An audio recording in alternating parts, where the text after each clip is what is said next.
597.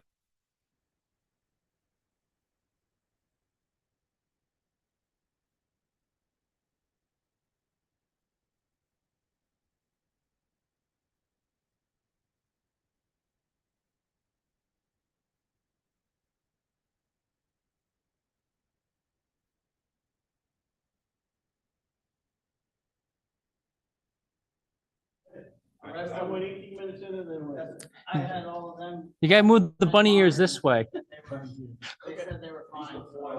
Yeah, we're speaking and then that's mute. Yeah. They're pretty slick. It was right after Judy asked about the tax auction that we lost, that I lost the set. Good evening, everyone. Yep. How's the sound? Love it. Call this Board of Finance meeting for January 7th. I am Michael Anderson, the chair. I'm with Dan Smith, vice chair, Carl Johnston, Gary Nino, Ed McGowan, Sarah Nelson, Lou Gingerella, and Winona Bernine.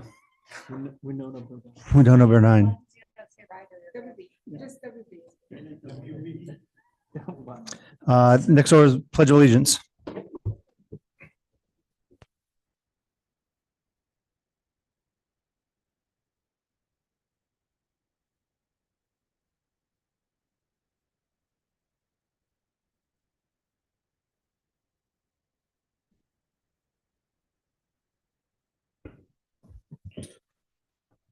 Any public comment to start?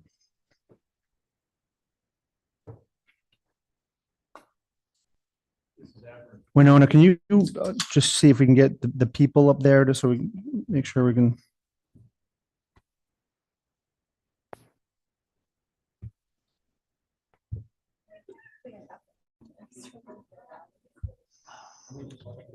All right, seeing no hands, we'll move on to correspondence.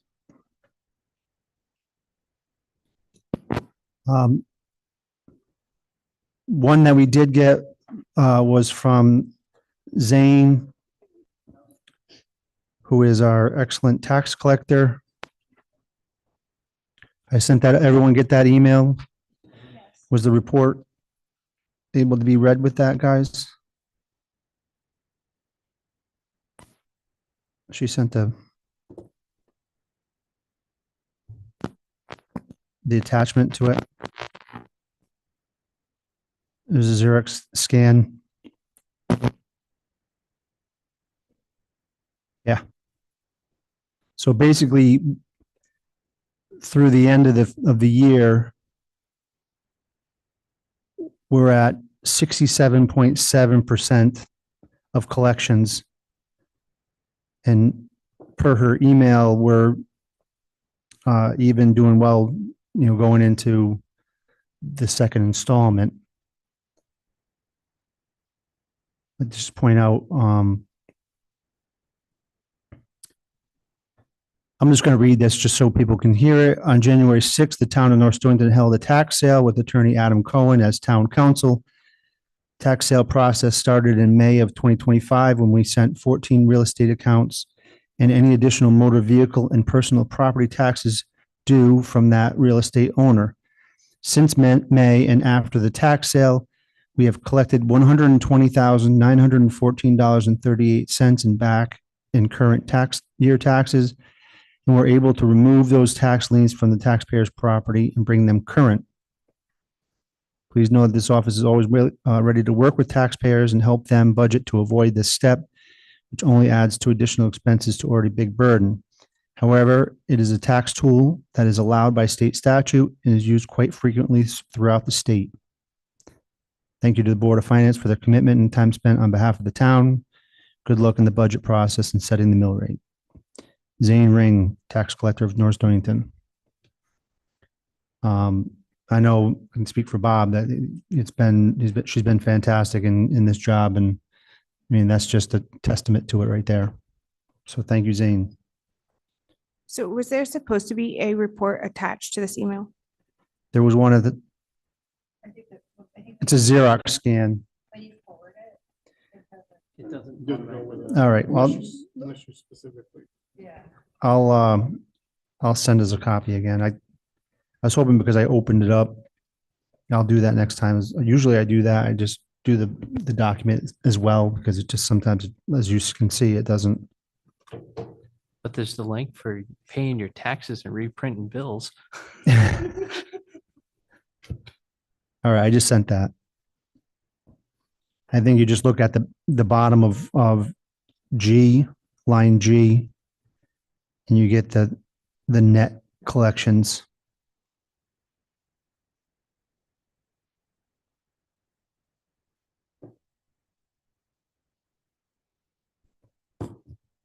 Anyone have any other correspondence or agenda items they want to add or related to correspondence or anything else?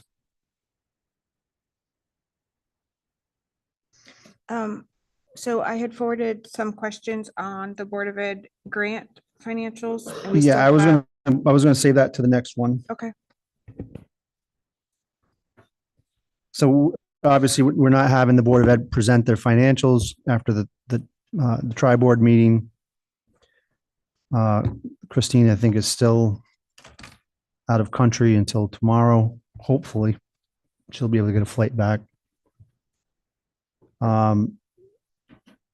But yeah, Winona, go ahead with what I couldn't really open everything because you had to have PowerPoint. Was Yeah, there? so I sent a PowerPoint file just because I put illustrations together. So in the tri-board meeting on Monday night, I was trying to ask specific questions about how the grant financials were being illustrated to us. And as I tried to explain through the files that we have received so far for the months for the 25-26 budget year, each month, the financials that have been illustrated for the grants have been different. I was told that that's not the case, so I took screenshots of each of the months that we have received. So in July, there were no financials for the grants. It was just this, the section did not exist. In August, the information that was presented, there were 3 line items, I believe. Opening the file now. Just so we have everything that you want us to see, or if it's going to get forwarded to the Board of Ed, I have probably 3. You have August and September on that, the first, well, I guess the second page, Yep, and then you have October is blank on the third page. Is there more pages than that? nope. Okay, So July, July file that they sent us, there was no grant section. So these rows, row 217 to 220, that now includes the grant section that was not on the July file. okay.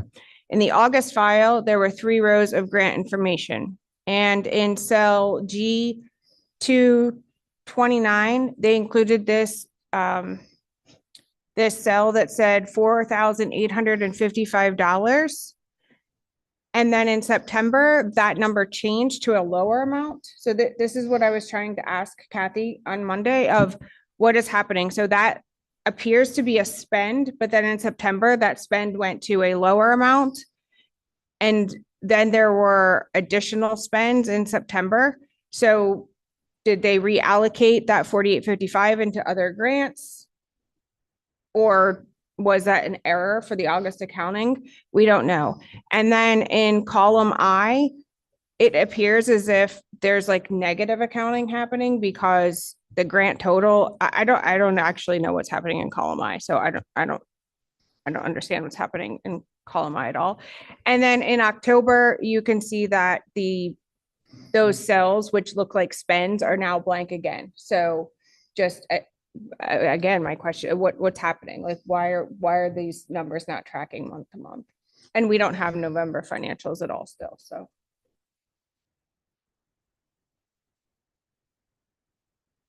Okay.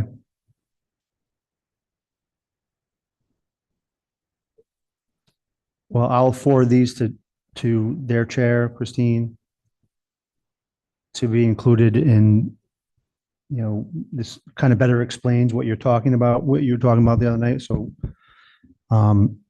thank you for that clarification. And, we should be able to get an answer on that. And this is similar to what happened all of 24 and 25. If you look at the monthly files, that there was very similar actions happening there where the numbers kind of went back and forth. And I was trying to reconcile the audit that we received to the June numbers that would have been supposedly the closeout of the year-end financials for 24, 25. And so far, I haven't been able to reconcile what they sent us for year-end to the audit data. So again, the grant dollars don't Just match. pull that to this side of your mouth, 'cause I know you're looking over, most of us. You are really over here. can't hear me? Wow. No, we hear you, but you go off mic when you look at us. Okay, well, I want to make sure that everyone can hear me. So the grant numbers in the June data are not accounted for appropriately. And that's again, common to what was happening in 24 and 25, what we're seeing in the 25, 26 financials. And I'm not able to reconcile to the audit financials that we have currently. So once we get answers to these questions, it hopefully will help us understand what we saw in 24, 25, which again, hasn't been closed out because they never sent us year-end financials that were officially closed for the books. Right, which ostensibly they've had to have closed those out if the audit was done. And we're going to have the audit presentation on the 21st. So I don't know, I can't speak to 24, 25. It seems like right now you're talking mainly about August, September and October of this year. And certainly if they've changed practices since last year, if this was going on in 24, 25, I would imagine that, and if it was untoward, there would be some type of note of it by the auditors. But, your points are well I'm not sure taken. that it was untoward. This just goes to the point of month to month, the files that we receive are not consistent. And that has been our chief complaint. Period. Okay, And we brought that up to them and they made it very, very clear that they don't care. It's their report. I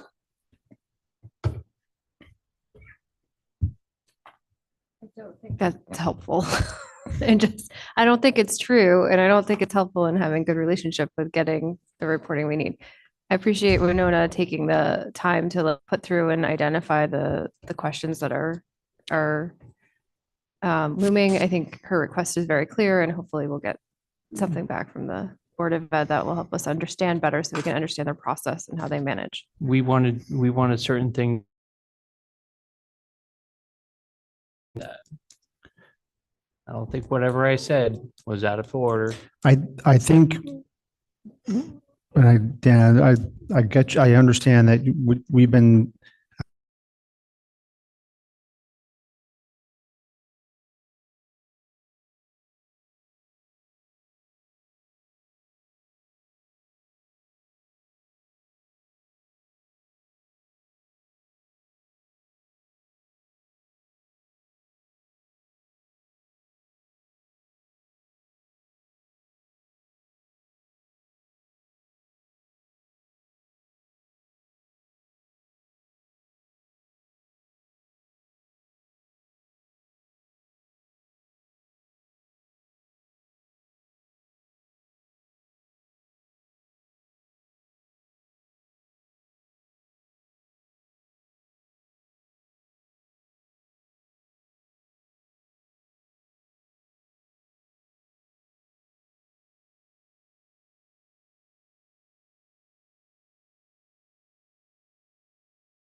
I don't know if you guys are having technical difficulties or you've been muted.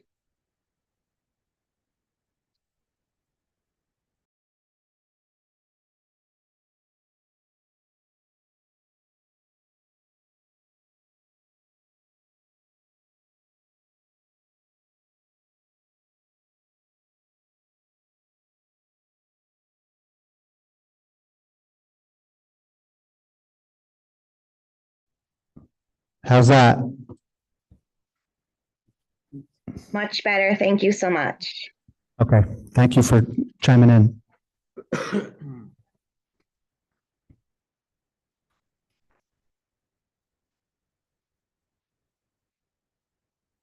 I think we're all set.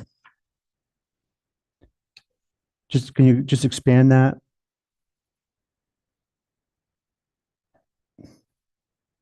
All right. Oh, not that much. There you go. Yeah, definitely.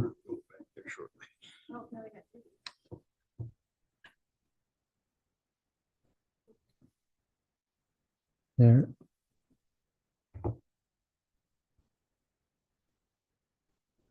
Try January. Terrible idea. I've been trying every month. It's another failed. This is just the only. Winona did it before. How'd you do that? Car, it was recognized right about here. Oh, yeah. We got a Mm. new dog, so we use her car. for the dog. Just try We gallery. have a new dog too. When she's in my truck, she's in right in the back. Mm, She nope. gets steps car, it's like everywhere. Dog. prints on Who did you everywhere. guys get? English Center. Oh, nice. Yeah. We got it. We got it. Oh, perfect. No, Not perfect. I had no say in the matter. Exactly. We lost ours last January. All right. Oh, nice. So we have a list of questions out to them that they're still reviewing. Winona's PowerPoint document will go to them as well. I do want to try to, as to Sarah's point,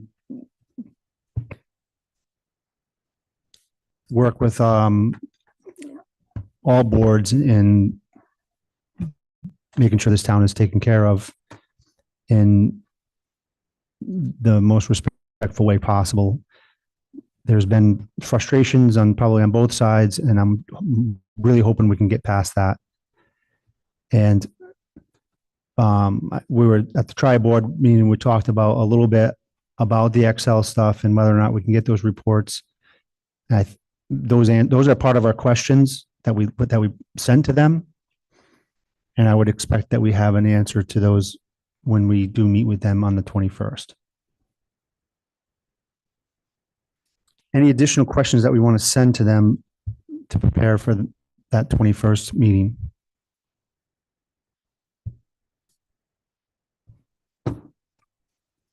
Hearing none, we'll move on to Board of Selectmen with the capital plan.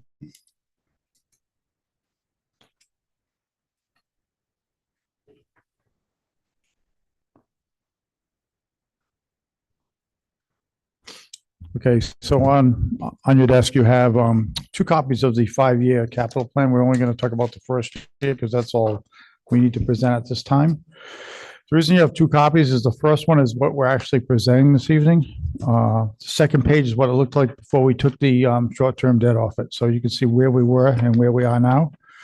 The far left column, white column, where it has balances, that's actually the balance that's in the bank on these different line items. So you'll see $300,000 on the fourth line, replace underground fuel tanks.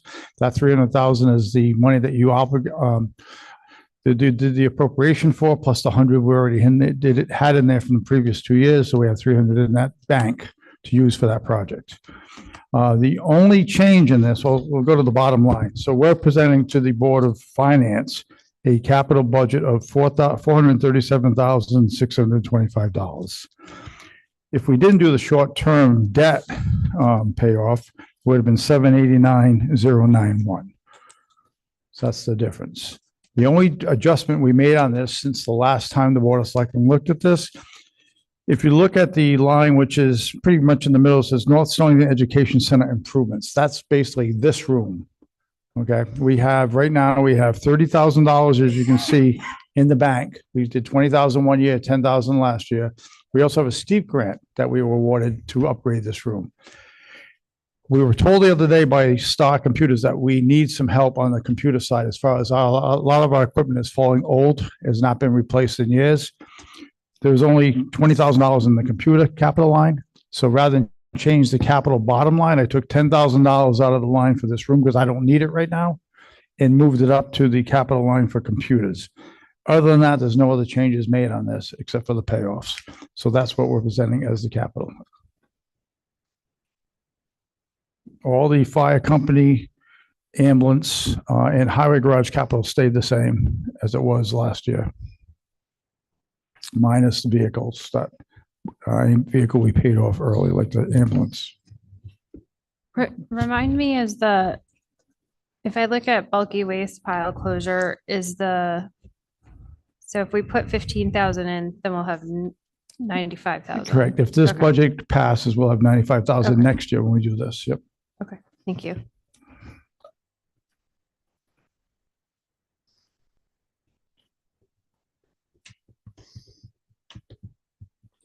Any other questions?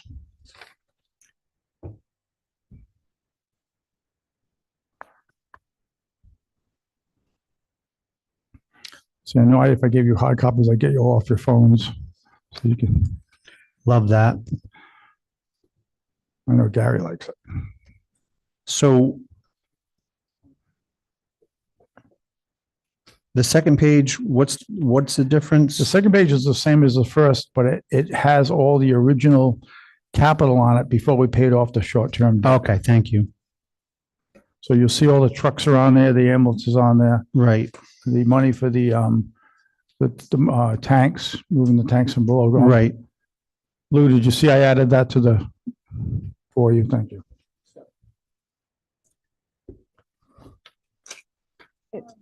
So the tanker ends at 2028. Is that something we already purchased or something they will then be able to So purchase? say that in- again. I'm sorry, Sarah. The tanker? Oh, tanker. So the tanker had 7 years. It was a 7-year loan. Okay. We're in year 6 and 7 years left. It was too much to take out of that, the appropriation you gave me. I would have asked for more money. So we wanted to pay off things in full. So rather than pay this off, we had only 2 years left on it anyway. So we left it in capital. That will be paid in full in 2 years. Okay, so do all of these capital line items for the most part represent a loan that we're paying? Or some of it? No, a lot of them don't actually. So when you're looking at rescue gear, turnout gear, that's usually regular capital. It goes up sometimes 2,000 a year, 3,000 depending what the cost is. But there's very few vehicles on here. It's mostly regular capital expenditures. So like state radios, those end, is that when they'll buy the radios or is Right. that So they're putting the $25,000 away to purchase the radios. every year? Yeah, so we're only worried about this year, but yes, you're looking at the 5-year capital plan. That's the way we planned it out over 5 years. But the first column, the green column, I think it's green on yours. Okay, it's only filled out for 4 columns, so I didn't know if it was, Oh, there should be 5, okay. isn't there? It ends, it's like the 5th column just isn't filled out. It's okay. Oh, yeah, so it's a $100,000 purchase, so it's 25 a year for 4 years. Oh, okay. And then they have them. for Then they'll have the funds Yeah, to so it's a purchase. one-time purchase. Yes. It's not like turnout gear is year over year. Yeah, exactly Yeah, right. okay. Yeah. Yeah, the radios, the turnout gear is constantly being upgraded, where the radios, once they purchase them, they'll have them. And we've been trying to get on state radios for a number of years. One nice thing is when we changed dispatch from Groton to QV, we went from paying, originally it was 40-something thousand, went down to 25,000, then now it's down to like 14,000. Wow. So with the same money we're saving in that, and it's worked out very well, it helps us put money aside for the state radios. Okay. And maybe it just helped that. So Bob, two questions. Sure. One on the ambulance replacement line. So it looks like we have $6,000 in a balance. Right, because when we paid it, we saved the interest. So that's money that's left.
Well, it's just break it. I mean, we got dongles. 5 years ahead of time. There you go.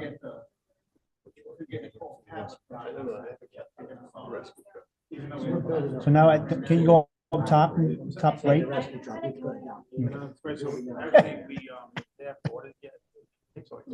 Building, yeah. So we had I believe it's a 10-year loan, 10-year appropriation, so that.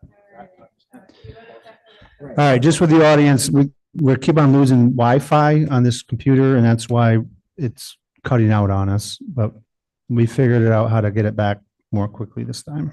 So sorry about that. Other questions from the board? There's a wire, there's no plug in the computer plug. No. Yeah. You can't plug an internet in it. We need a So- dongle plug the Ethernet. Yeah. A dongle. It is. It actually, it's in the dictionary too. Hey, Bob, Yes. gym floor resurfacing and the LED sign. I What, see I'm that, sorry, say that again? the LED sign and the gym floor resurfacing. Yes. So where, I see it on one and then I don't see it on the other. Where, is that, So that, It was on year 3. yeah, it's year 3 down the line. okay, so, the Board of Selectmen had canceled some of those. We went through the, capital budget with the school. Mhm. Some we moved out of this year, like those 3 items, 12,000, 18,000, 52,000. Some we just get rid of for now and tabled till we can, to Alan can really look and see if we really need something. So Okay. that's why the only thing that we're buying for the school now is the $24,000 for the floor machine, because they Yep. expressed why they needed it now. So you just took out something that is 3 years down the road. We may or may not. It may or So may not be why there. inflate it instead? Exactly. Okay. All right, so we can see visually the fact that, we asked them to take from the undesignated fund the excess of 17% up to $700,000 towards capital items. And this is a reflection of that. Dan has the, what's the delta Yeah. of how much it changed Yeah. over the next 3 years, at least. And 2026, 2027, it drops at 351,000. 2027, 2028 drops it to 227,000. And 2028, 2029 drops it 160,000 between those two numbers as the Hmm. deltas between. Good. So, That's And it's only because some trucks kicked in.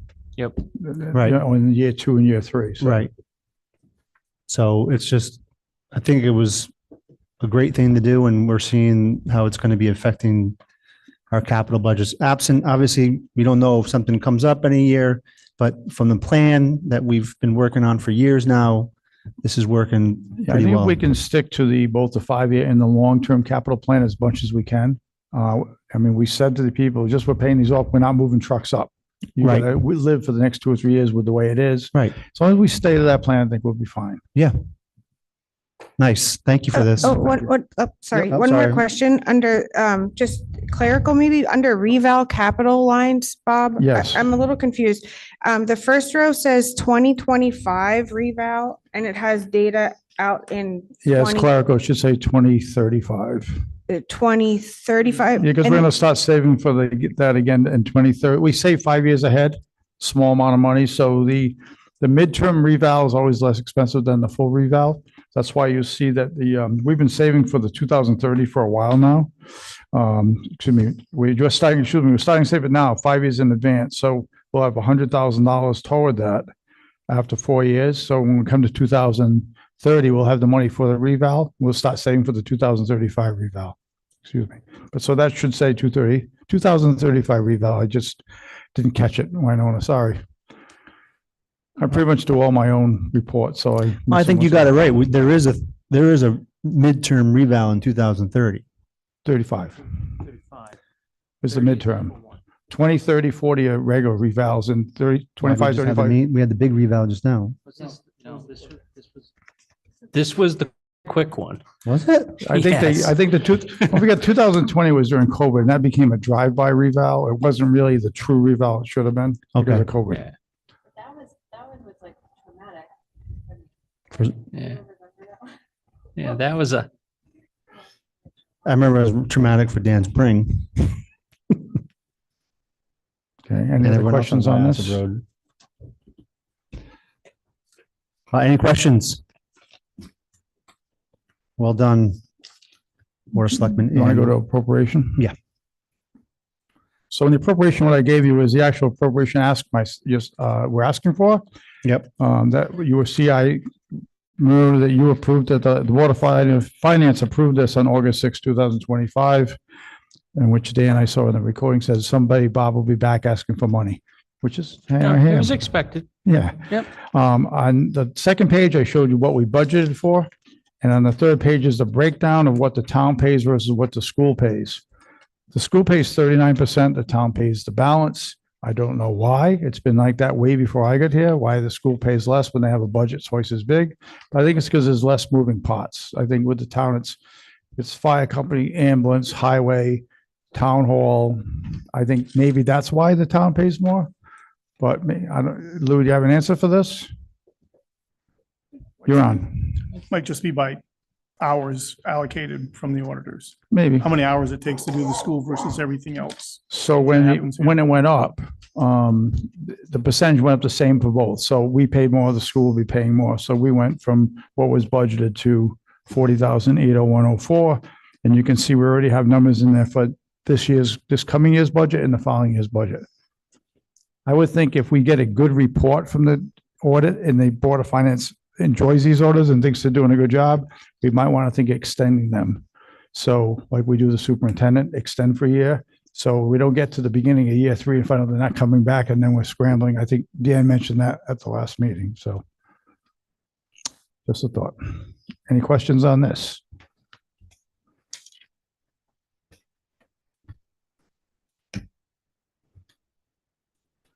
I make a motion that we take from the undesignated fund to put towards line item B 3.01, $10,048.24 for the additional auditing costs for the town. Second.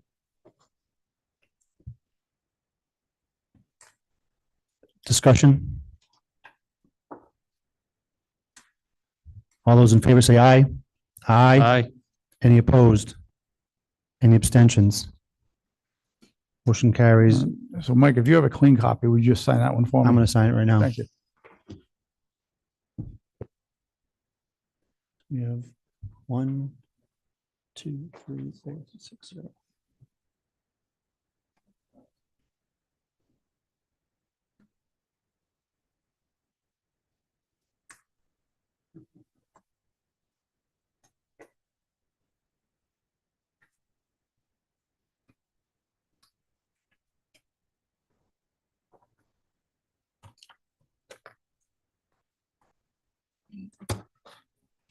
Thank you.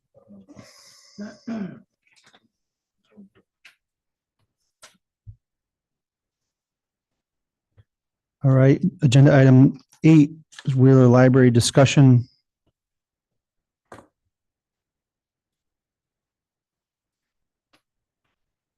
So last meeting, we voted to move this to public hearing. Bob, you have some suggestions on that?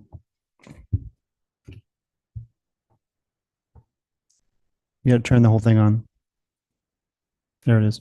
Can you hear me? Okay. So I do want to talk about something.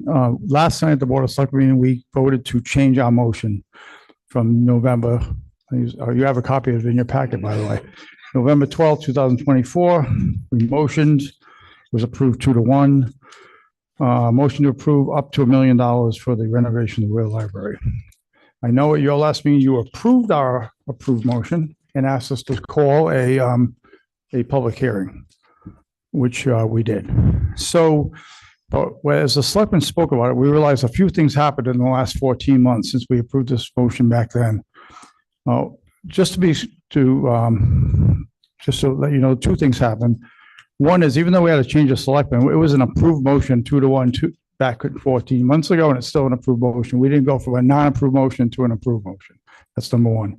Secondly, when we approved up to $1 million, then we started having discussions a few months ago about what would a 10-year and a 20-year loan cost the town. And we felt that we'd be more transparent to say to the town or taxpayer, yes, the library is asking for $1 million, but we might be paying $1.3 million or $1.6 million.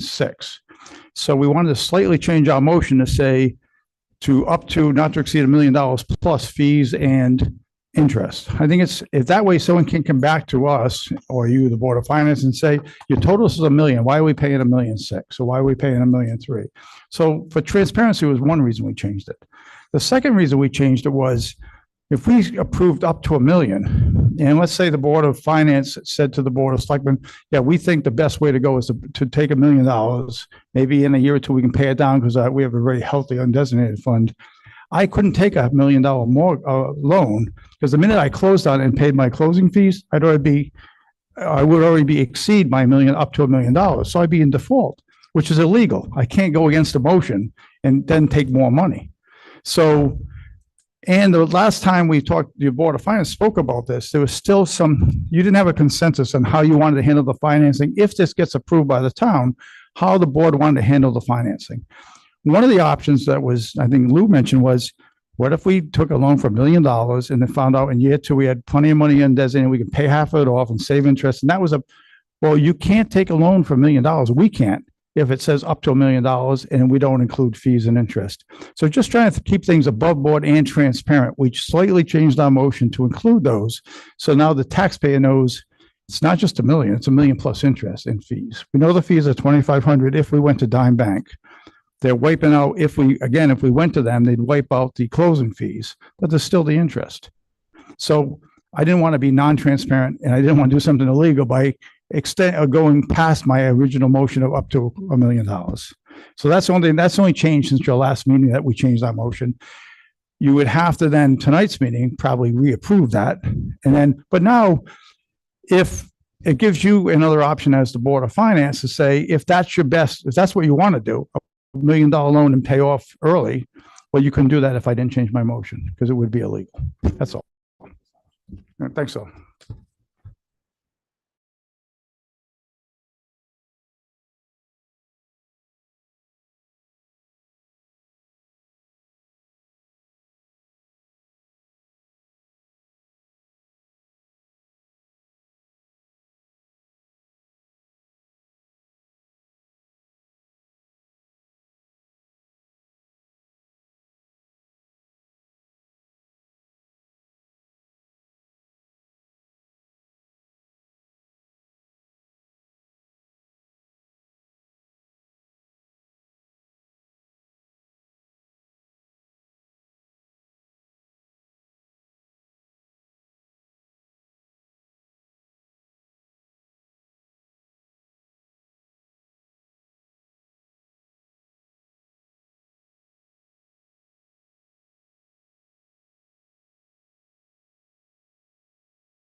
Well, definitely a hard time, but you can't get it on.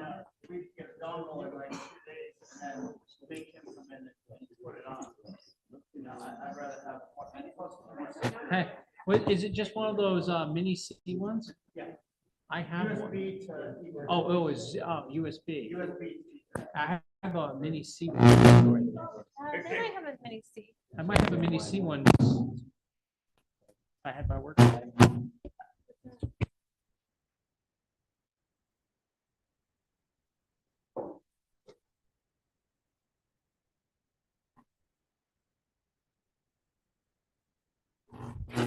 Check, check.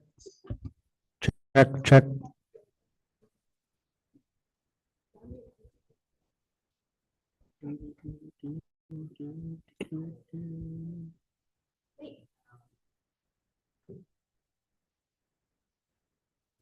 Bear with us, people online. Okay. All right, so basically just discussing the motion that did it pass? What was it? 3-0? Okay. Which again gives us flexibility for different ways to pay for the ask. So I think she said she wasn't doing anything that would have.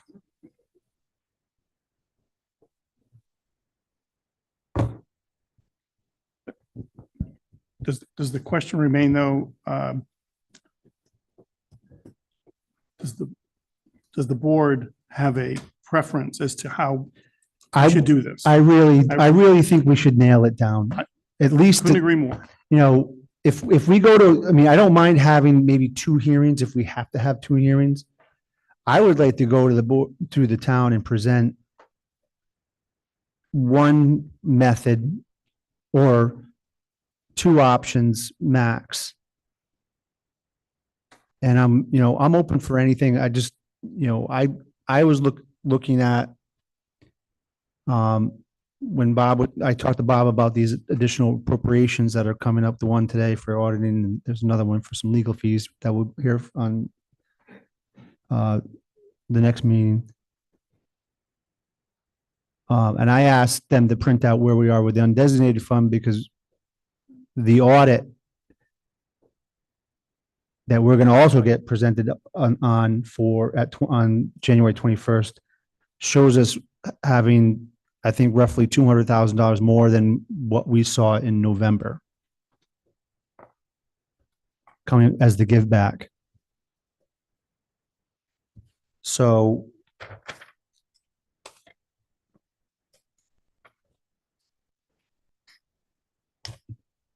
So I see this as, sorry, I jumped you. It's sort of, which comes first, the chicken or the egg? So the undesignated fund policy only allows us to do certain things, one being paying down town debt. This is not town debt yet. We need to agree we're going to take the loan and then it becomes town debt and then we could pay it down.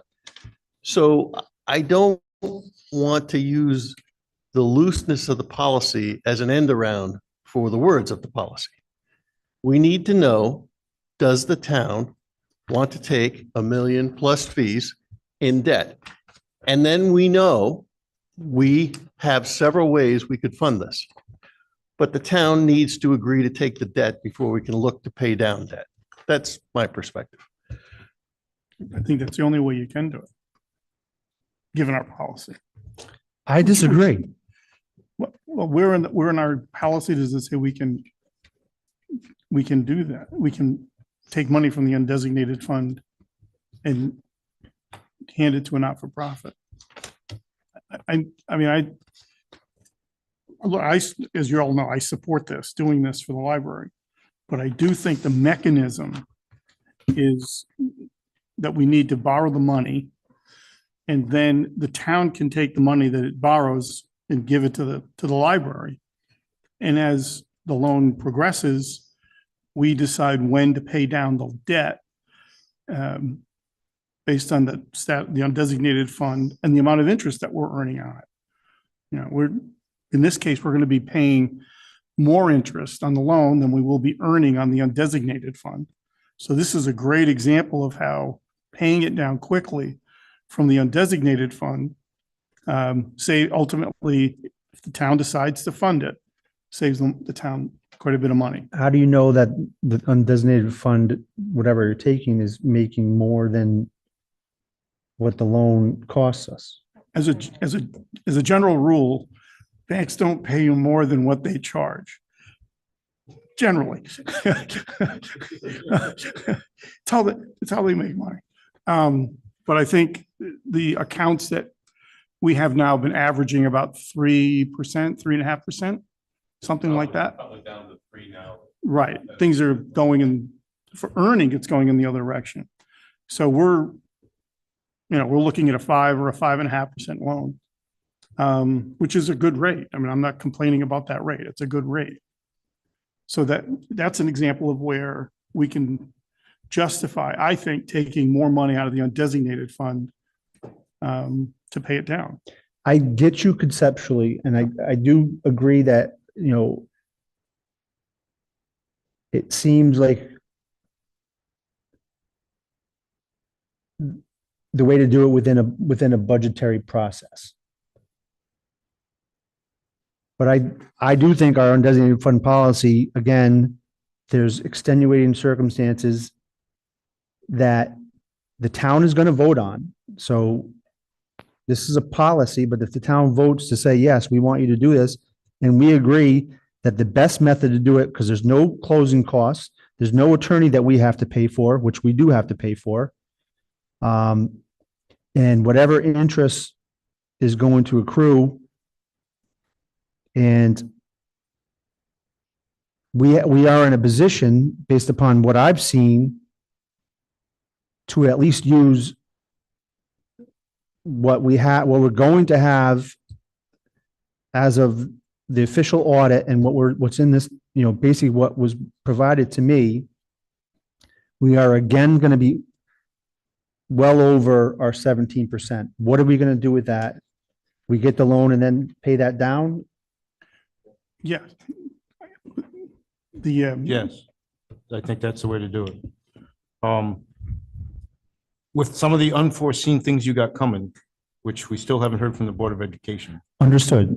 I would think if you want to give the town the easiest method so that they can know yes or no, and not try and guess whether, well, maybe I want to use the undesignated fund, my tax money, or do we want to go for the loan?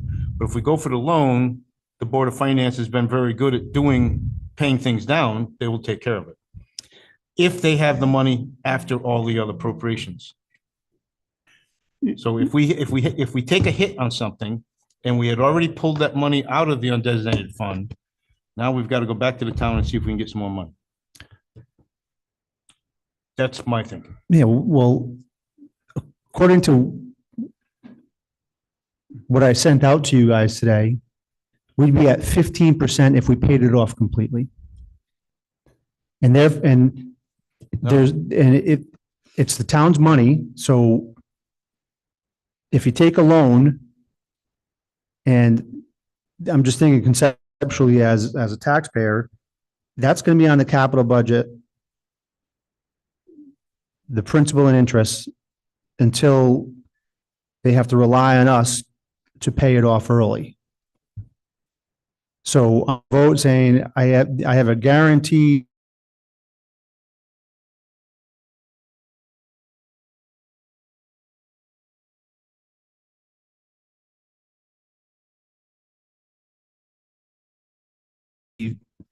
very robust undesignated fund, and I've asked Suzanne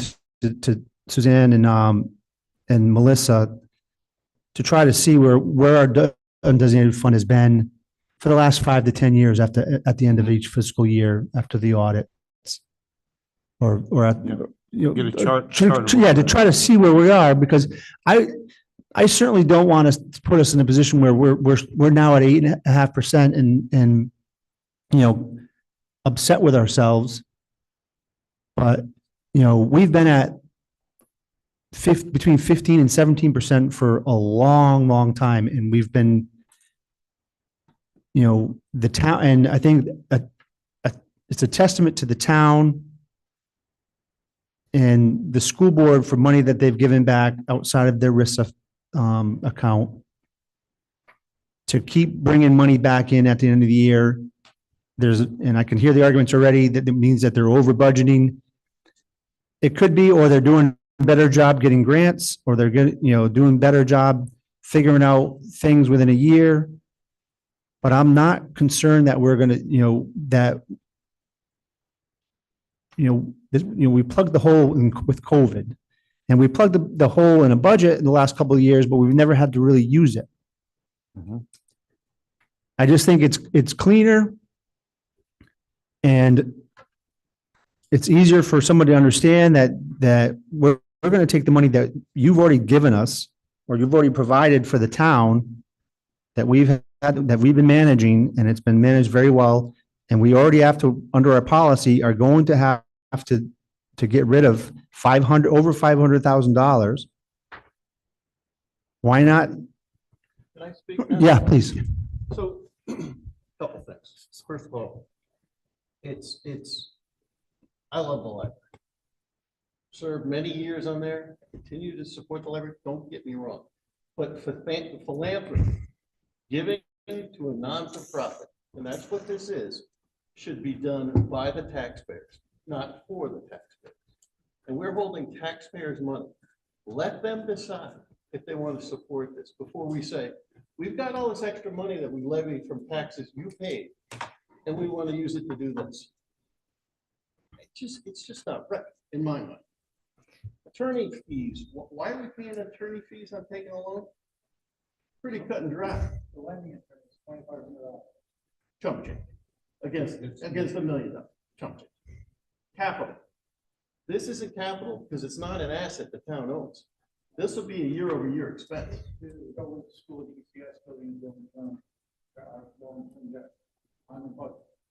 Long-term debt. Yeah, but it's not a capital asset the town controls. That's a difference. In that long-term debt. Fine. I just want to make sure we don't start calling this capital. It's an unsecured, this would be basically an unsecured loan that the Right. town will take to give and make a donation to the library. Right. And we will repay it through operating budget on an annual basis or through reduction by debt reduction through because as I understood it, given our policy, and the reason we would be taking a loan and paying it down aggressively as well as we could, is that our undesignated fund doesn't lend itself, not a bad word, doesn't allow us to take money from the undesignated fund and give it to a not-for-profit. That, I thought that was where the issue was, and why taking a loan was the mechanism that would allow us to make the contribution to the library and at the same time provide us with a mechanism to utilize the undesignated fund to pay this off quickly. There's no prepayment penalty. If we decide to do this in year 2, do it. The other thing that kind of calls for a loan, I think, is that we're not exactly sure when the library is going to need the money and in what tranche will they need it. Are they going to need, we need a commitment to the library for $1 million for the grant, but they may need $100,000 from us this month and $600,000 from us next month. The loan, as I understand it, though I think there ought to be a way to mechanize this, but besides that, they're going to say, close the loan and take the money. And so the money will be sitting there, even if the library doesn't necessarily need all 1 million of it. That would be then in our account where the treasurer will be investing the difference and mitigating the cost. So I just think this is a very structured way to do this in a way that supports the library, keeps with our policy, and by paying it down quicker, saves the taxpayer quite a bit of money. a lot of money, hundreds of thousands of dollars. If we pay it down quicker, the interest cost on this could very easily go below $100,000. Or be nothing. Well, again, tell me how we can do it with an undesignated fund. where I it's- told you, I mean, you're confusing how we can use the undesignated fund for anything. If we have, Wouldn't that be for anything for the town owns, town properties, town stuff? Truck, fix the bridge, fix a school. That's all town. I understand, but if the town votes to give this money to whatever, it's not us saying, we're going to use it for whatever. It's the town saying, we want this project done and we think that this is the best way to Well, have The it wording funded. needs to be, changed in the policy, So I think. I'm sorry, Sarah. Yeah. Or other unforeseen extenuating circumstances. Has nothing, it says nothing about it being town-owned property or whatever. It's. And when you're talking about debt reduction, I don't disagree with you that the policies talks about debt reduction. It talks about debt reduction in what happens when there's a fund overage, over 17%. But I guess That's when it's used for that. that is true. However, this doesn't strike me as an extenuating circumstance. The extenuating circumstance means the bridge went out downtown. We have to do something. This is, to me, it's different. Now, I guess we can disagree on the semantics, but with doing the loan, if it turns out that we have our undesignated fund goes to 22%, there's no prepayment penalty. Pay the loan off. I get it. I'm really a big supporter in this case of paying the debt down quickly because of that. I just think this provides a very good mechanism to do that. That's why I think it's cleaner and more supportable. Sarah? So there's a third option, although it might be a little bit more confusing. We could leave it to the town to decide. We could have a 2-question. I'm throwing it out there as an option because there's like, it's discussion. I understand what Mike's saying. I actually don't I don't care either way, because in the end, it's quite frankly semantics. So if we have to go spend money to be able to spend extra money to be able to spend money because we have a piece of paper that says so, and that's what gets it done, fine. I'll go either way. But if I were if I were voting, my own personal philosophy, I would want to just pay it off right immediately and not potentially incur less than $100,000 in interest if we didn't have to. But that's my single taxpayer vote, not my Board of Finance position necessarily. So there may be other taxpayers who might want that option, but I've tried to think about how we could frame it without it getting confusing, and I'm not sure that you could like pick this one or this one, because then we're locking people into a one or the other. At today's current situation, so today 2888, what's 1.5 million convert to a mil? 2.5. Probably No, 2 mils. 5. 2 mils, 1.4 million would be 2 mils at today. Do you think it's around 700,000 now? So 2 mils. So that's what we're kind of talking about at today's equivalent is 2 mils. So a couple of points. We know that the town's reassessment happened. The median increase was 65%. I know that when we met in December, at the December 3rd meeting, we had the math. We talked about that. We expect whenever we see the reassessments and the tax evaluations that we expect that the mill rate will change something commensurate to reflect that assessment. But we also have another issue that is still very flexible in town. I know Bob is working on it with a number of people, but still currently as of yesterday, About 35% of our town land is in PA 490 status, and those reassessments, even as of yesterday with a new reeval, is up anywhere between 800 and 2,000% in their assessment rates. And that's something that we might not be able to change before taxes are rolled out. The state, the DOAG has changed some of that, but that's significant for our farmers in town. So just, we just said this is 2 mills. So I guess we should just be very mindful about the situation that all of North Stonington is facing. I think collectively, the people that make the decisions on whether to move motions forward or send things to public hearings probably are not facing the same economic factors or have the same household incomes or stressors as maybe the average people in town. So we need to keep that in mind as we kind of move this forward. So 2 mills is kind of a big deal. And before we move off of it, I really think that we need to actually reconsider the motion that we left with at the last meeting, because I don't think it matches the Board of Selectmen motion from last night. So I do think we need to address that before we leave here tonight.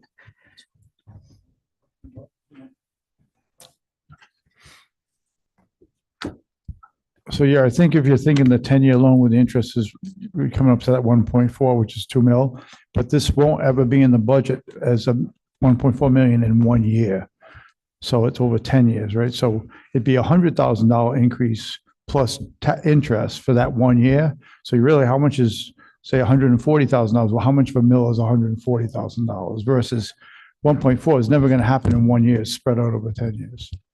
And I think that's a great point and why I'd be more inclined to say the loan is the way to go, because it provides us with some flexibility, some options. If we do the loan, we're obligated to pay about $130,000 a year.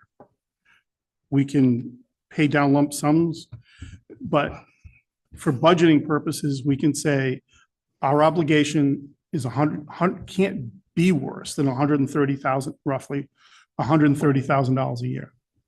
And so, and it changes pretty dramatically. Should we pay down, say, $500,000 within the first 6-7 months, then we could, if we wanted to maintain the term of 10 years, the monthly payment would drop to a third of what that is. So I wouldn't recommend that. I think we should continue to pay it off quickly, and a 10-year loan turns into a 6-year or 5-year loan. So to be clear, and to Lou's point, at some point it was said we could pay it off all at once.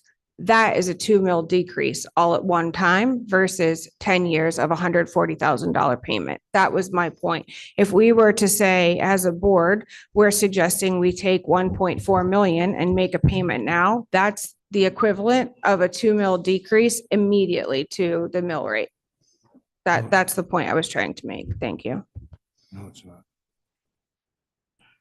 So if we send this to discussion at the hearing, town hearing, we make a suggestion of what Lou is saying, and we hear feedback of, why don't you just pay it off from a lot of people? We are not, I don't think we'd be set to what Lou said, then we could come back and discuss.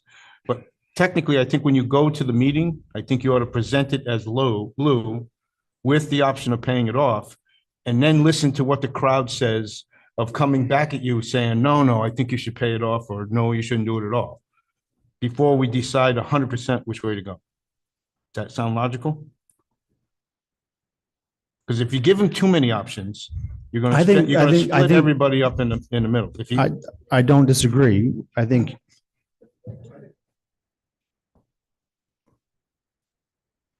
like I said, we could have more than one public hearing on this.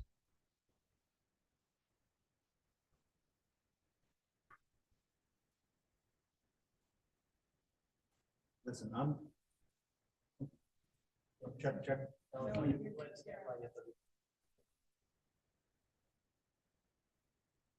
battery went dead.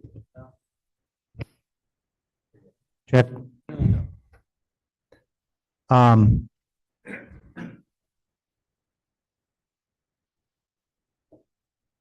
Ed, I haven't heard from you yet. just because you're an alternate doesn't mean you don't have say on this board. So I wasn't on the board, but when, I zoomed all the meetings, when the first presentation came out, and I've done a lot of listening. And, I do understand that the undesignated fund is nice to have, and we can use that to pay down the balance pretty quick. But, being that I wasn't on the board and, I was talking to people as a resident and as a taxpayer, people don't want too many options. So I think it's important that we figure out as a Board of Finance what the best option is. And listening, I do feel like the 10-year loan makes a lot of sense. And I know we're kind of struggling to find what makes most sense before we get to the town. But I do find it important that at the town hearing, we have, I guess, all of our ducks in a row. We want to make sure that we are certain of how we want to pay for it. So, in listening and looking and running numbers, I do believe that the 10-year loan probably does sound best. Being that it gives us the option to pay it down pretty quick. Once we know and we get past the revow and any other uncertain things that might come up. Okay. I think it just preserves optionality. Like, if we go with the loan, we have the max amount of options available to us. If we don't, You don't have to whisper. it's late. You can't hear me? I'm afraid Lou's gonna roll his eyes at me again, that's all. No, I'm not. She hits it. If we're going to be several months away from doing this. And How, several months? before we need to close on the loan, they don't need the money for several months, is that? Right.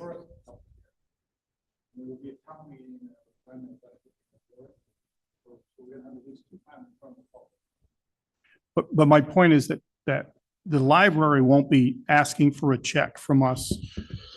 No, but I think they have a timeline that Six they want to have a commitment from the town one way or the other. Oh, So I we need two understand. commitments. We need a commitment from the taxpayer, whether they're willing even to do this project. Right. Second commitment is from the library. Does the town going to support it?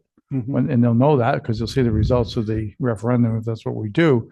But so the public hearing would be February 9th. Yes, they probably don't need the money until we start the project. After they start the project, they may need some upfront cost, maybe $100,000, who knows? Right. They should be giving us hopefully a schedule, a finance schedule, say, this is when we anticipate, just like when you build a house, when you pull a drawer.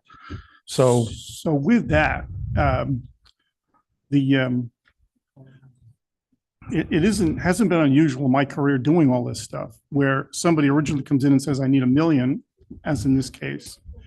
And the bank commits to it, we're all with it. And then you sign the loan documents, you sign the check, and then the next day you make a significant payment down. There's no prepayment penalty. You can do that quickly as is warranted by the town's finances. So I just think this way gives us a lot of flexibility. And it also tells the taxpayers, this is basically the worst case scenario is that we're going to make $130,000 payment for the next 10 years. Thereabouts. So that's the worst case. So it could be a lot better than that. Okay, well, I know when I've been beaten down. The whipping post.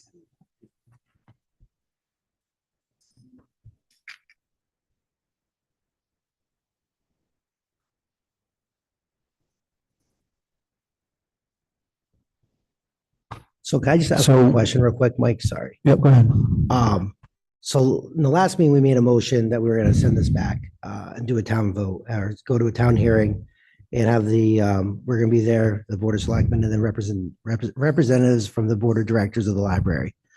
So at that town hearing, we're going to let them do a presentation and then the town is going to go to a vote, correct? Is that? No, That is not No. correct. No vote. no, you're Town having, hearing. have a hearing where you're presented for the first time and you take a lot of questions. Okay.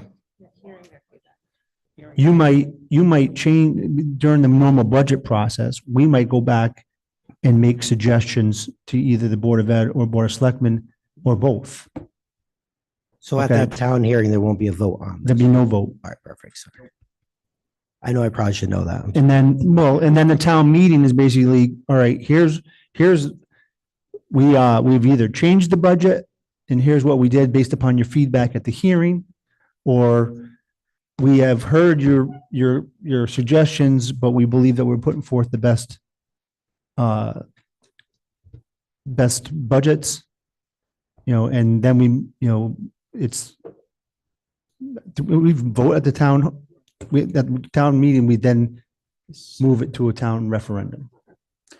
Yeah, I think the most important thing is this hearing is going to be, is there a big groundswell of people that want this project? If we hear like 95% of them want the project, okay, we come back here and we hammer out, do we do this or we do that? And then we move forward. I think there's somewhat of consensus that the loan is the safest, most economical way of doing it. And we can pay it down. There's much more options. But really just, I like Gary was saying, we're not too, it would be nice to say, our idea would be to go get a loan for this. But do we really want to go do this or not? Is that kind of what everybody is thinking? No, No. I'm thinking. Well, then I'll we- shut up. I'm thinking we owe it to the taxpayers for us to say, yes, the town can afford to do this. And in our collective opinion, this is how we think we should do it. I think we're not at that point because we would be bringing that at the town meeting. All right, this is what you guys wanted to go do. We can go get a loan for 10 years and this is the plan that we're going to do it. Remember, this is a town hearing. Right, but what if in the hearing they say, town- how are we going to afford it? And then we're going to say, we are looking at different options. No, And then we can come- you gotta give them You gotta tell something. them what Yeah. we're doing. Well, then I you know think what? that's Then my- why, then we should have just sent it to a town meeting and be done with it. I disagree, Lou. I think I think this is a more informational, do you guys really want to go have us spend time and effort to go do this or not? If they don't want us to go do it or not, we're at the 30% level. if the question comes, how are we going to pay for this? Divided is if we go to the bank and take a 10-year loan. The other option would be to take it from the undesignated fund after we take the loan and pay it off immediately and avoid the interest charges. But we have options, but we need to know if you, the taxpayer, who ultimately provided this money in the undesignated account, wants to do this. If they don't want to go do it, then we won't do it. And then we save ourselves a bunch of time. Well, I just think it's incumbent upon us. They've come to the town, they've asked for the money. We're the financial watchdogs for the town. They're looking to us to provide guidance. And I think that the least we can do is to go to these hearings and say, we as a board support that the town can afford to do this. And this is in our opinion, this is the best way for us to do it. We are always open to other suggestions, but I think to go to a meeting and say to everybody, well, they want $1 million, but we're not exactly sure how to get it. I don't think we'll be I didn't successful. say that. That's what- no, No, that's what- what I'm saying is we could do this, we could do this, we could do this, we could do this. We have multiple different options. We as a town can afford this. We as a town can afford this. And this is how we can. And this is how we can, all these different options and everything. If you really want to go do it, then we'll go back and then we will say, okay, well, this, and when we go to a town meeting, this is what we recommend. So I just think that's, Because the town meeting is what is going to send it to a referendum for them to so actually then go at the vote on. town meeting, we tell them about the loan? Or do we wait until can, after the town meeting? can I, If we're, After the if we're, referendum? if What we if- are to the town meeting, that means there has been enough people that say, we want to go do this project. Those same people are going to show up at the town meeting. I can guarantee you that. And they are going to vote, yes, we want to go do it per these terms. What terms? We haven't told them anything. At the Can- town meeting, we will. yeah, but What? We're going to give them one option. Is it So gonna change? I thought we wanted the town hearing with the mailing so that we could get a bigger group to show up to give us a good opinion of the whole town. That was the reason of the hearing originally, unless we've changed it. Yes, if you want to skip the hearing and go to the town, you're going to have 30 people here, all on one side. You're all going to say, okay, because nobody's going to know anything going on. Yeah, I thought that the original thing was for us to have a hearing, was to get the townspeople interacted with us. And the Yes. way to do that was with Wyona's mailing out, so that everybody got a piece of paper, and they can't come back to us and say, I never heard about it. Exactly. And then you would say, all right, this is the project. We have a multitude of different options that we can go do. We're at the 30% level, just like the town, like the library is at. They're at the lowest level of this project. They have, it's similar to them when they don't have detailed construction drawings yet. We're not to that point yet. Our construction drawings will be when we go to the town meeting and saying, this is the terms of the loan. Do you want to do this or not? This is what we recommend. But we're Right, not but telling them. what, terms of all right, law. then what are You we don't need arguing to. about? Wait a minute, what are Not we right arguing about? now.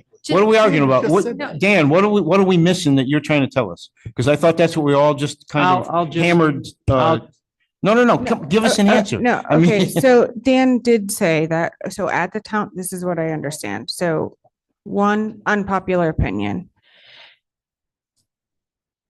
The town appeal by the library is them asking the taxpayers to fund this renovation. They get 80,000, not a million. I'm gonna say it again for the record.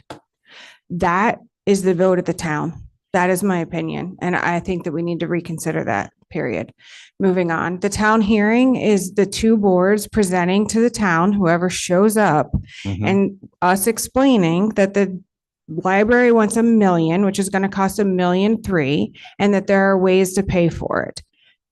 Lou, you were asked to present on loan options at the last meeting. You were told that you were supposed to present on loan options at that meeting.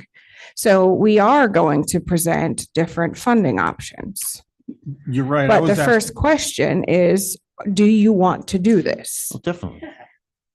Period. But that's part and parcel of understanding how you would do it. So, yeah, I was asked to present. So I'm not insane. Well, that's got enough. I think you guys are like You're talking past almost each just, oth- yes. Past So each other, can I but we're all on the same page there. Yeah. So what I'm hearing Lou say is when we go to the town hearing, we should say, this is what we want to do, to Winona's point. This is how we are most likely going to fund it. There are other options, but we all just sat here and said, we're most likely going to do the loan. It's the most. So it would be consistent with everything we just said here. Yes. So we're all on the same page. I think the most important thing is to say, we can afford it. Yeah. The town can afford it. And then if they say, well, how, and this is how, as far as doing the other loan options. Yeah. I've been thinking, I don't know what else I can do. You know, so- to me, well, do I need to show them a 20-year option? Which I'm is- not- Well, you I'm could say not- why a 20-year option would be bad. It's going to cost you this much extra in interest It and we just don't want to doesn't go do make that. Or sense. does it make sense to go do it? then? And, Right. and Okay. I'm not sure that even, so my personal opinion, Winona Burdine, 216 Casada Kill Road, I'm not comfortable saying that the town can afford it. I think we can say there are ways to fund it. I think every taxpayer gets to decide whether they want to afford it, period. I think we've moved past whether the boards get to decide whether we can afford it at this point.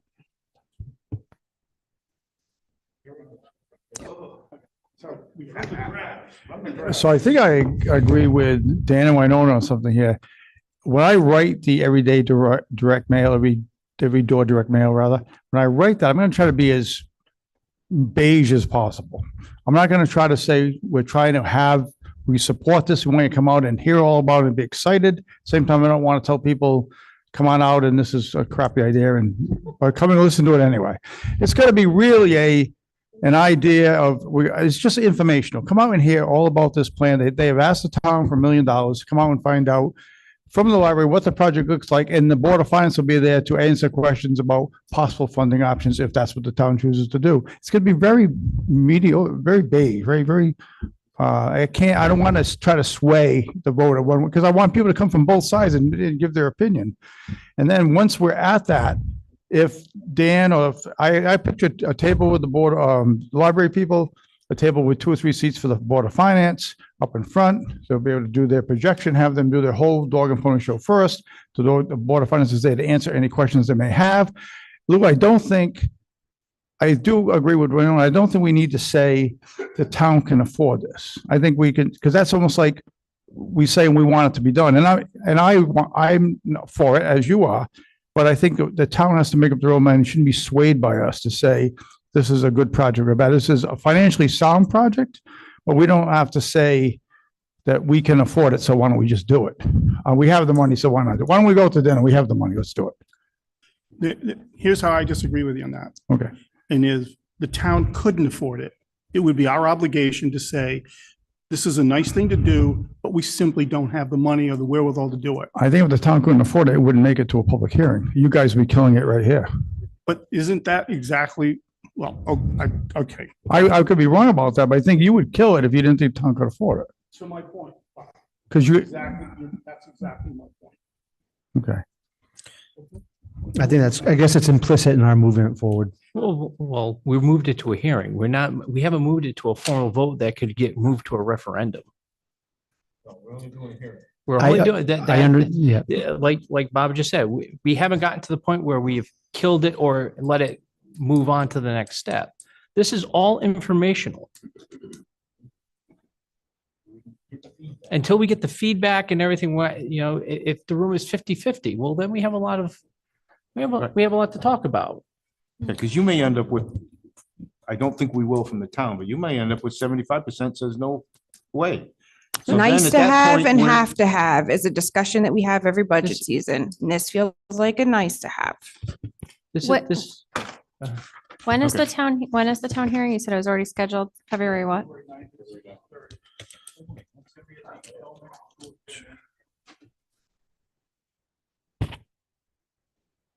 You said 6:30?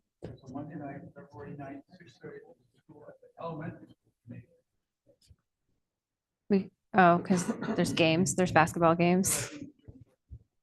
Okay.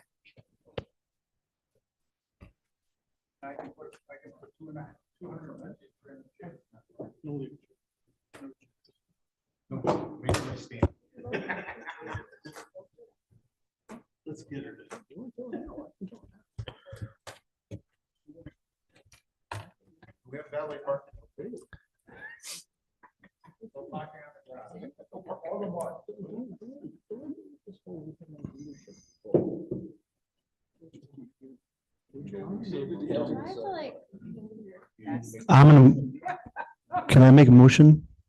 Make a motion. So when we hear all the budgets and whatnot and go back and forth with everybody, at some point, we move to push it to a public hearing. So we have a question that was put to us by the Board of Selectmen. So I'm moving to push the question whether to approve up to $1 million plus fees and interest for the renovation of the Wheeler Library to a public hearing. No, it's different. It's a different, call than what they it's a have. different call. Plus interest and fees and interest.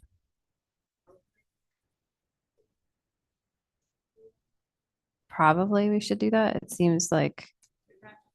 Yeah. We should have to, match. we have, yes, I move to push the question of whether to approve up to $1 million plus fees and interest for the renovation of Wheeler Library to a public hearing.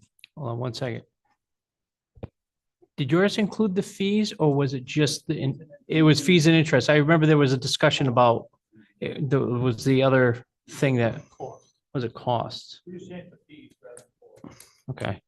Just wanted to double check that.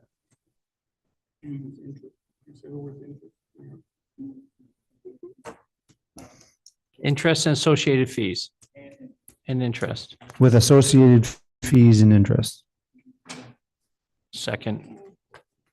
Dan seconds. Yes. I move to push the question of whether to approve up to $1 million plus associated fees and interests for the renovation of the Wheeler Library to a public hearing. And I second it. Dan second.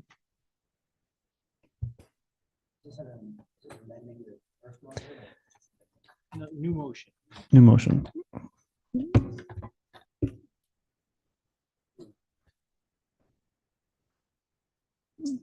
This supersedes the motion that passed on a different question, which was retracted.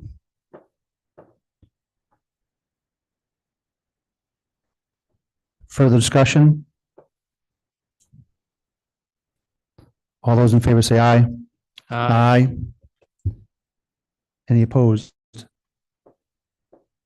Winona opposes. Any abstentions? It passes 5-1-0. With Winona voting no.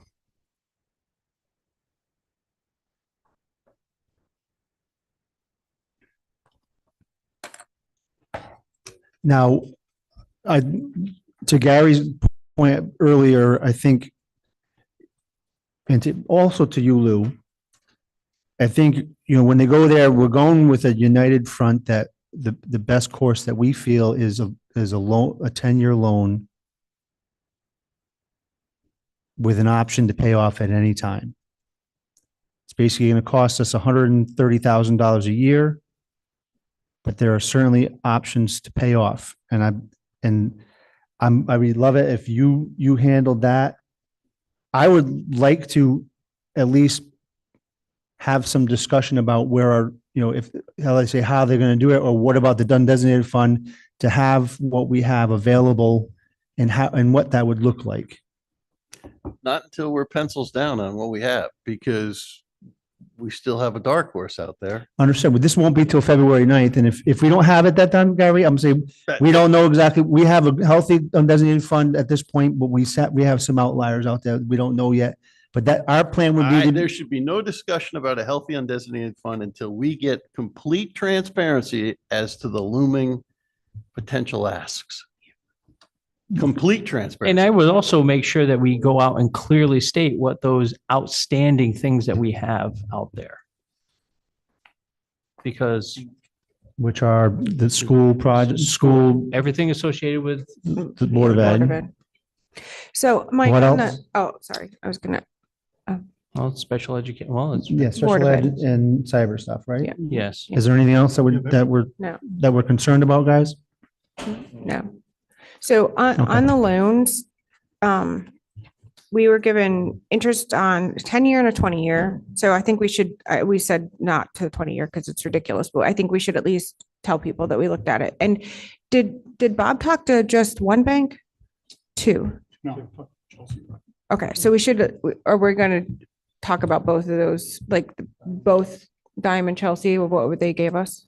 I think to Lou's point about trying to give the confidence to say, like, we've had them they talked to at least multiple banks. Multiple banks, multiple We've looked at firms. 10-year notes and 20-year notes, and we think as a board that a 10-year note is the most fiscally responsible thing to do. I guarantee. So that's where you instill the confidence that we're looking out for their best interest. I think you also need to tell them how the interest structure of that loan is going to be, because some people will think it's all front-loaded interest, or is it going to be even all the way out? No. Just For so- me, it would be a question I would ask. There actually is no such thing as front-loaded interest. I know on your mortgage payment, it looks like you're paying a lot more interest than you are principal in that first payment, and it continues on. Well, that interest that's listed is exactly how much interest you owe for that month. As the principal goes down, the amount that you pay in interest goes down. So it's not permissible anymore. It used to be. It was very profitable, I might add. Where it was called the rule of 78 It's when you bought a car. It was great because you paid 95% of your interest before you even touched the principal. That's not legal anymore. So It's simple interest. For as long as we hold the money, we pay for it. As soon as we pay it down, that's gone. That charge goes. I think that's where you come in and those types of questions are going to be key. Remember To the, answer. remember the demographic that we have. There are probably people that remember those terms of predatory banking loans. I said profit. I said profit.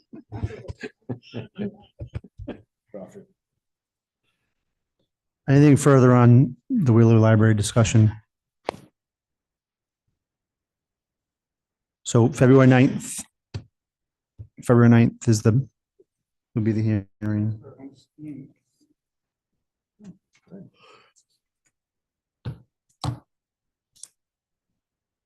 Hour and a half in. All right, Board of Finance policies discussion.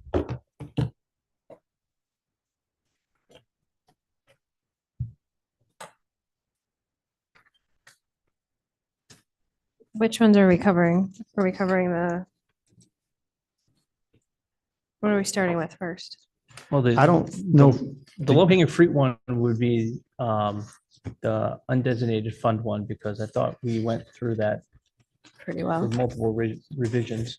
Yeah, I just don't, we were supposed to, I know, Winona, you had some changes to the backside to where things were shifted out. Did you write that down exactly where we wanted that shifted? And I was just gonna review, I was asked to resend it out in Word format, both of them, which I did. Oops. I was asked to send it out in Word format the night of the meeting, which I did while I was sitting at this table. yeah, we And got I it. said we were going to try to take this offline so we didn't have another 3-hour meeting. Yeah. So I'm assuming based on the blank looks I'm seeing that we are not necessarily prepared to discuss. So I was fine with all of the changes to the undesignated fund. I think we're like good with that one. Gary, I did read through yours and I think I had some organizational structure recommendations, but I did not like put them in the document and send it back to you yet. So I can do that. So when you say yours, you were talking about the draft the not-for-profit. Well, I not-for-profit. think the first thing we need to ask ourselves as a board is, do we need a policy on not-for-profit? And if we decide we don't, then it's a moot point. We just delete it. But if we as a board feel we need a policy around not-for-profit, then I personally think it's good to have standards.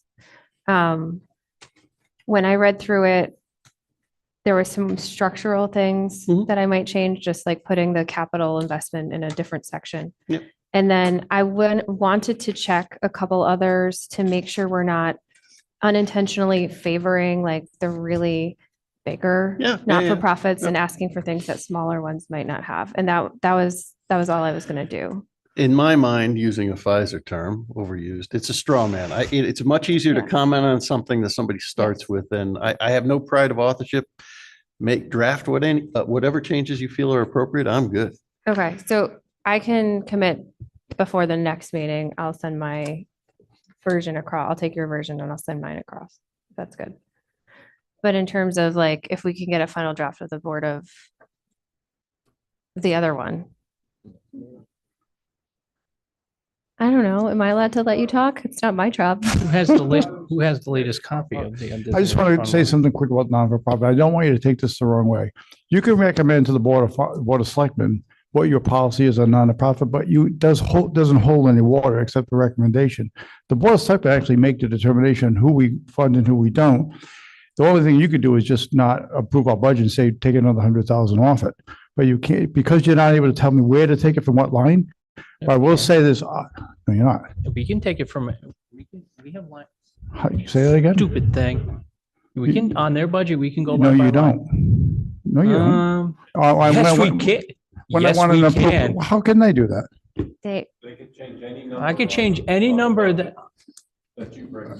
On a line item? absolutely. I don't believe that to be true. no, it's, Done it. I sat and watched it happen multiple what? times. I did it to your salary. Line by line, line by line. Yeah, you try to Venus. put it up.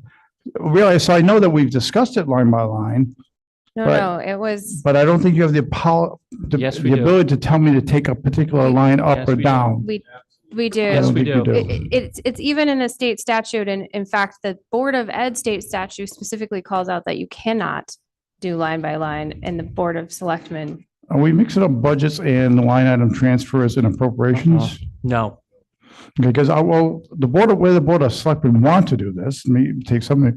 As we hire a new director of social services, we actually want them to determine who we should be giving money to and who not, and come to the board and present to the Board of Selectmen. And these are the nonprofits we think we should work with. Then we will bring it to the Board of Finance as part of our budget. But I don't have to check on this, I didn't believe you have the ability to do my budget line by line. You could do the bottom line, Mm, but I don't think you can do line by line.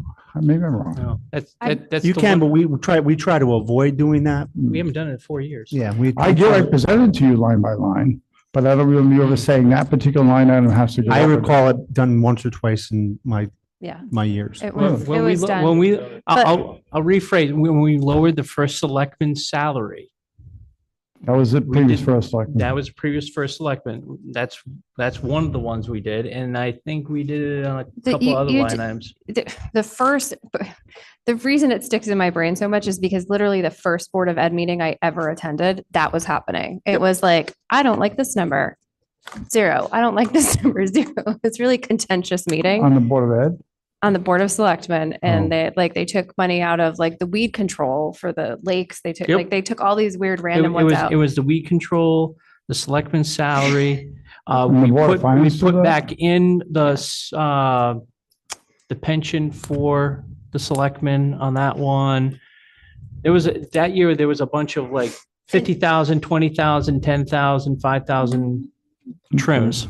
It was also the most feedback we've ever gotten on a public hearing because people called in and said, you're going to screw the lake. You're going to it was, we Mhm. actually, and a lot of it was reversed after the public hearing. Yep, so I know I present it by line and we usually do take your feedback, but I don't remember you ever saying to me that that line has to drop. Not you, Not you. not you, I don't Okay. think you were not you. on the. Board of Previous, Selectmen. yes, Okay. not you.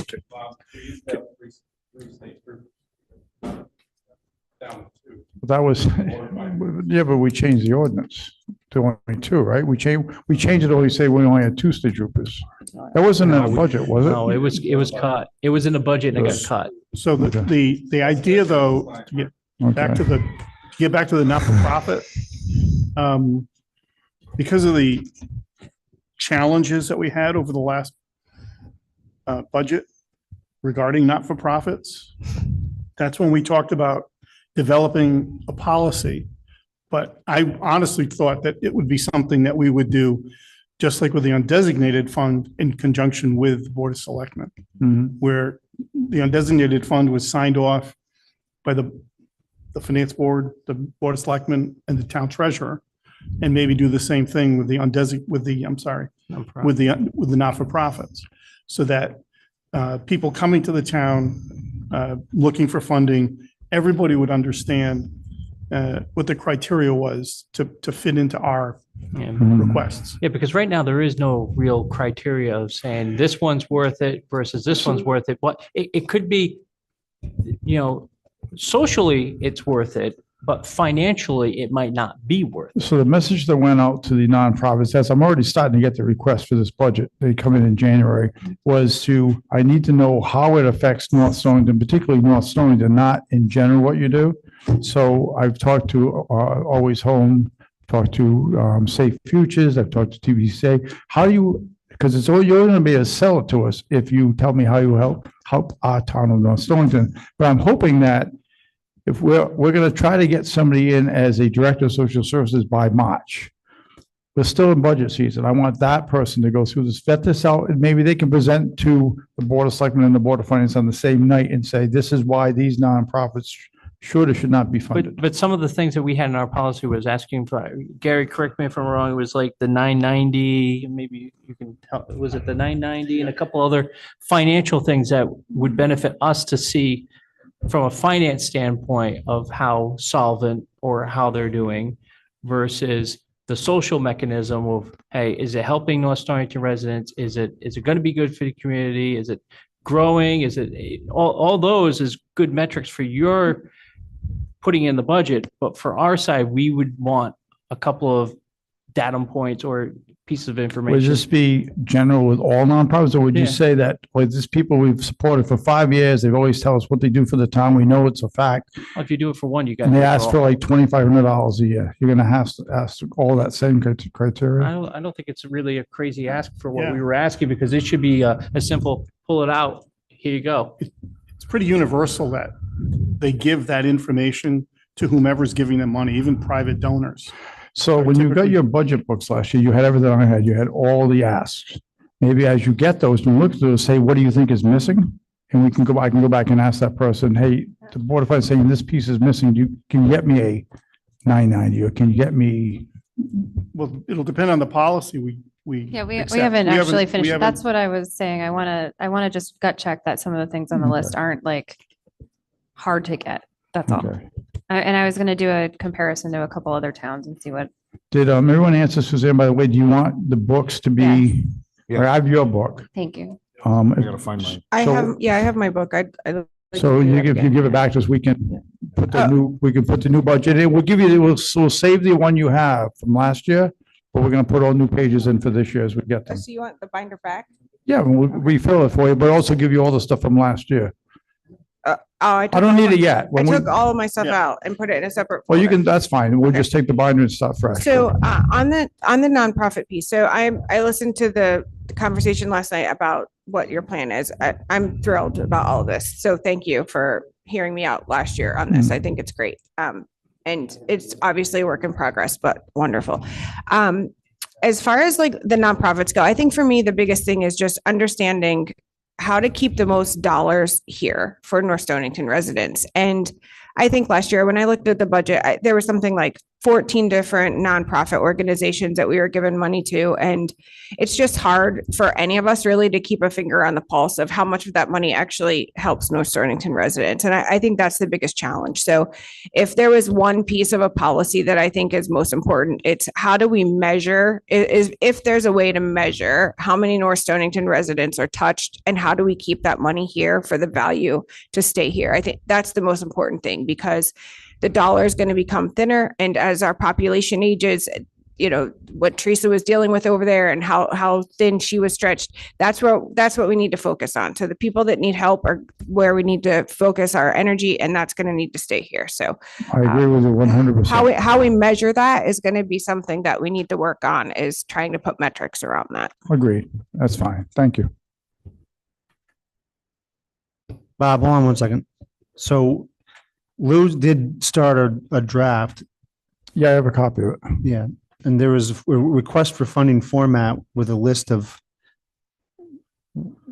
what we want as a minimum and what you should be asking them for. Okay, but so I haven't got that officially yet, and they've already started sending them in. They send them in at the end of December, early January, because they know that that's when we start working on our budget. So I probably have 6 nonprofit requests already. They're not in my budget yet. They're not, we have to vet through them anyway, but I still get them. So I haven't asked for anything in particular from them.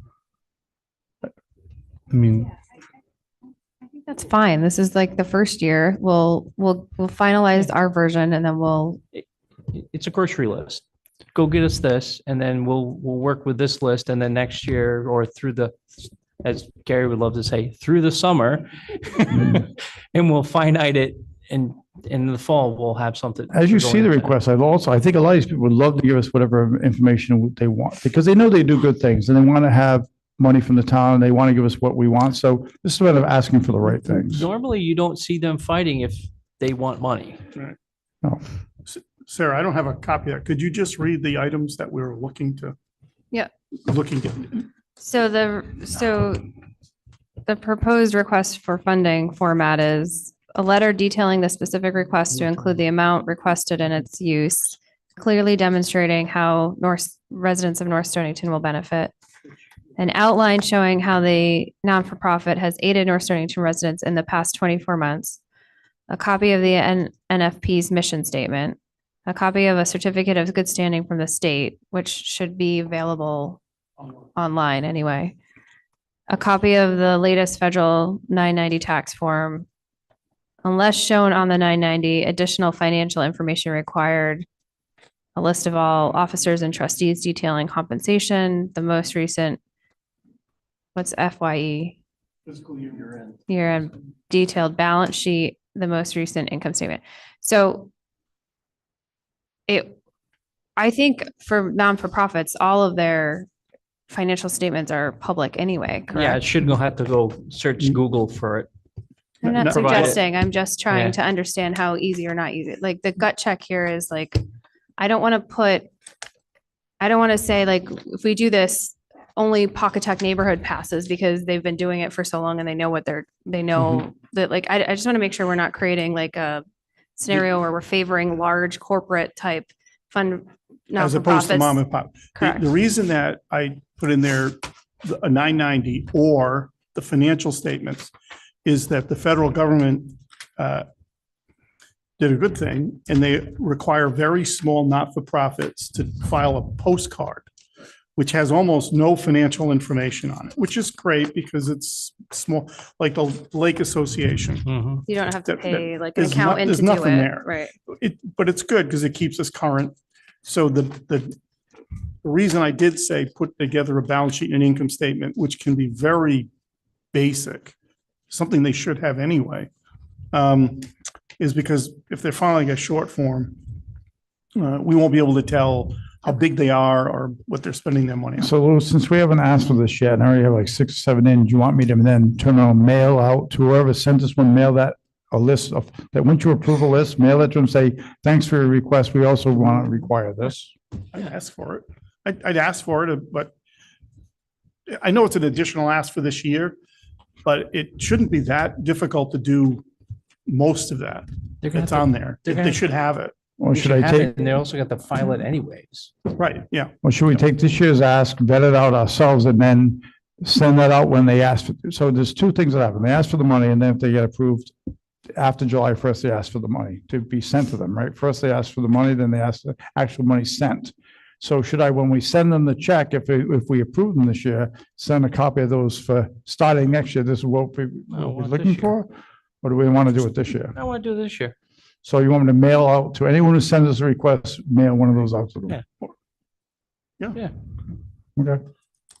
I think there was like 10 organizations. Well, there's This different, includes- there's different types, right? So, This includes the fire department. okay, well, that's And a different, library. that's different. No, that's they're 501c3s, right? Yes, Yes, they are. Yes, they are, but Yes, they, they are. The money that we give, the money that we give them is for operating fees. It has nothing to do with their 501c. But that's where, That's what they're gonna come back and tell you. but that's where the money goes. No, it doesn't. Our money doesn't go to the goes in 501c3. their operating. It goes into the operating budget, which is another package. Wait, Their hold on a minute. 501c. I think that was an open discussion point for the policy about how do we deal with 501c3s that are providing, that are operating town-owned infrastructure. That's an open issue for us to figure out. Oh, what it's we're gonna do. 2, really. Yeah. It's The ambulance and the fire department. But I think they're operating under their 501c3. So the money that we give them goes into their checking account for their 501c3. Well, both of them present to us, so we can. Right. There's Either two one. checking accounts at the Well- firehouse. The ambulance corps is the other way. Well, The ambulance corps uses, I think, our money. The fire department has 2 separate accounts. which they still receive town funds. Not I mean, that's just not a- into their It's an open 501c. discussion, you know, that might be something we want to deal with. Or I could just As go, we develop the or I could just go on policy, Google and go get it myself and everything, Yeah, you and I'll can, just say, right. hey, this, Right. hey, So wouldn't the wheel library also come under that then? yes. Yes. That time, yeah. Well, these are people who present, so we can have those discussions. So the Wheeler Library would fall under it, but differently in that the town doesn't own the asset. So that would be like Pawcatuck Neighborhood Center, anything like that. It's a little bit more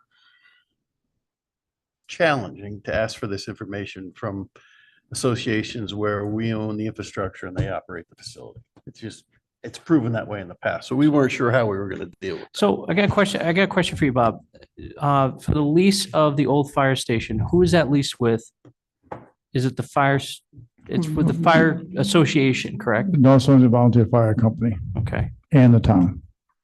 Okay, That one's a part of it, yeah. there's a link. So the $1 a year we give them gives us the right to ask for. We're doing direct business with Yeah, I this know. association. It's not a separate entity now. We have a lease with them. So come up with the policy and then we'll try to work it somehow. So I'm not opposed to you telling us, or this is what we'd like to see. And I do want to clean it up because I think it was a bit messy last year. It wasn't messy on all of them, but just one or two in particular. But I think we can clean up that. I think this year we're gonna have a laundry list and saying this is what we want, and then the policy will follow later on. It's just, I don't think we're gonna be able to have time to be. Yeah, these things. We could do like a memorandum of Yeah. a request to the Board of Selectmen from the Board of Finance. And then we'll just give you this. And when you This get is the what we'd like to request, see if you you see one that guys. sticks out that you say, there's something wrong with this. Why are we giving them money? It doesn't seem like the way they're asking what they tell us they do doesn't seem right. Well, let me know that. But we typically use the same people each year. TBCCA, Always Home, Safe Futures. It's the same ones each year. Very rare do we add a new one, and we usually add a new one. It's not in that kind of help. It's more like you said, the Man Hill Lakes Association or somebody like that says, "Hey, can you give us some money?" And those are the ones that are in different category. It's just when you ask all of them, fire station, library, even the smallest one, it keeps everybody on the same level. And nobody can say, well, you're singling me out. Why do they get to do it and I have to do it, or vice versa? It just keeps everybody on the same level. So nobody can say, why am I being excluded or why am I being included? Mhm. Okay, thank you. Just housekeeping on the memo, Lou. Just a housekeeping on the memo, because we have 6 items here. And on 6, it's, unless it's shown on the 990, additional financial information required, a list of all officers and trustees detailing compensation from NFP. And you and I have talked about this before. The word trustees, it is either, directors and or trustees. No, not-for-profits don't have directors, they have trustees. Directors are for-profit companies, trustees, because ultimately they're trustees because the state of Connecticut actually owns all the not-for-profits. I guess I was on the board of directors for Banana Place. They call it, yeah. They call it the wrong thing. Yeah, it's interesting because I was on the board of directors at the Wesley Hospital, which is a not-for-profit, really is a not-for-profit. And it was, we're not directors, and in the legal bylaws, that's the terminology that's used. Okay. Not a director. Mike, I sent you and Dan the revised, rearranged view of the original undesignated fund policy Perfect. document. Perfect. I was just going to look over his top language and just try to get a final cleanup version of that. Yeah, so that is going to require some work. Okay. All right, so we'll send out a memo and I'll forward it to everybody and everyone can kind of chime in and say yes. Now, the one thing we could do is just approve it for 6 months or whatnot for the undesignated fund one, if we really wanted to. It's we haven't superseded the other one yet, correct? Correct. So it's not like we don't have a policy. We are still working under the old policy, which is working, Correct. correct? Yes. So I think this will work. You mean, are you tabling the, No. changing the? No, we can change the undesignated fund. It's just, I don't think we're super we have to get it done by next meeting because it's pressing, because there's some important thing inside that new policy that we're going to change. It's more of a cleanup. Right. I agree. What I did was just move sections around, and I don't think even any of the changes that Lou made were substantial. It was wordsmithing. Yeah. Lou, do you tend to agree with that? So if we're not in a hurry, I think we can wait on that one again. I don't disagree with you guys. Just so long, yeah. I just don't want to, if we have a lull in the action, well, we can take it up. We can keep We're not working going to this have in a the lull for a background. few months. I'm So I- trying to be optimistic Yeah, here. no, so I think it's actually a good Take idea advantage just of to that. leave it the way it is for now. And address that one later, deal with the nonprofit for now. Finalize that one, hold on the other one. So all I'm gonna do is I'm gonna do, and we can take this to a vote right now if you want, is a memo of understanding from the Board of Finance to the Board of Selectmen. We would request that in the request for funding from nonprofits that they include the following and list that 6 things out. Does that sound all right? Yeah. You good with that, Gary? So I move to send that memo out. Second. Any discussion? All those in favor? Opposed? Abstain? Motion carries 6-0.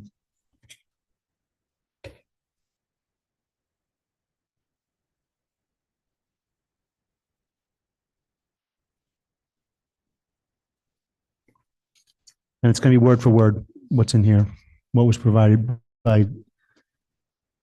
Just gonna take a snapshot. Yeah, yeah.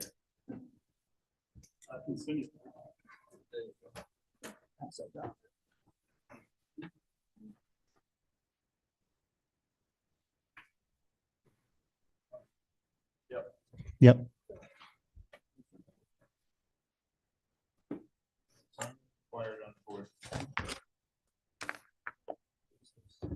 Oh, sign required. We've got so long.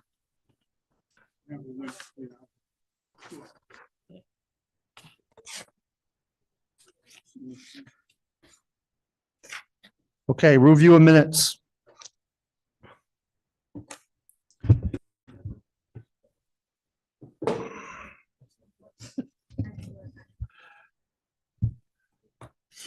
There was, the minutes I sent out today, I missed one part of it. Can I just go over it real quick? Yeah, 90 I seconds. saw some scrivener's errors, so, but that was that. Which minutes are we reviewing? December 17th. December 17th, it was sent out at 10:13 this morning. Oh. Yeah, this is. You have them? I do. So, okay, yeah, go ahead, Ed. What, all I right, forgot to add a motion in there, under Wheeler Library discussion. So I did rewrite it, the motion. I had to re-listen to it a couple times.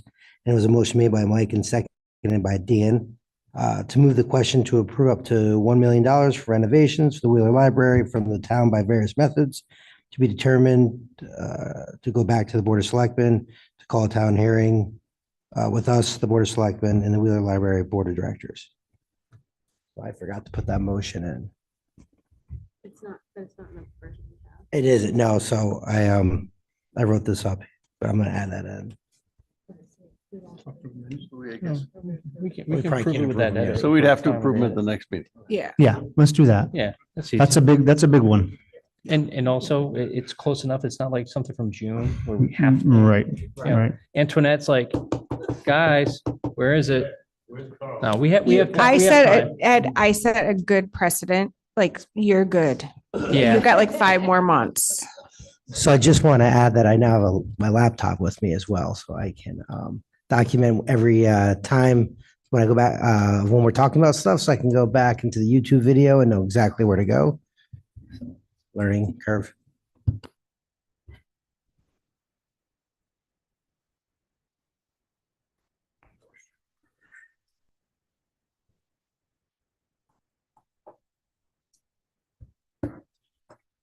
Hold on, I'm just.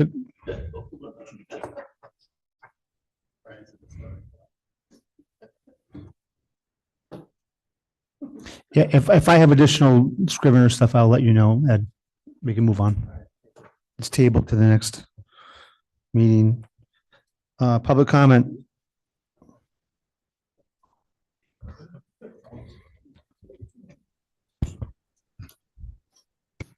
I would like to make comment if I could. Go ahead. Thank you. It's Laura Mello from 155 Anna Farm Road East. I just want to quickly address that the tri-board meeting on Monday was not hybrid. So it wasn't recorded and it's not placed on the internet like this one is. Tonight's meeting references that Monday tri-board meeting with some unhelpful and some undermining comments about the Board of Ed reports. The general public is at a Lost your disadvantage. bet. You lost me.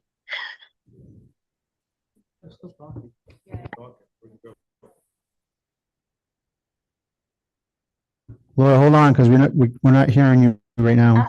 No problem.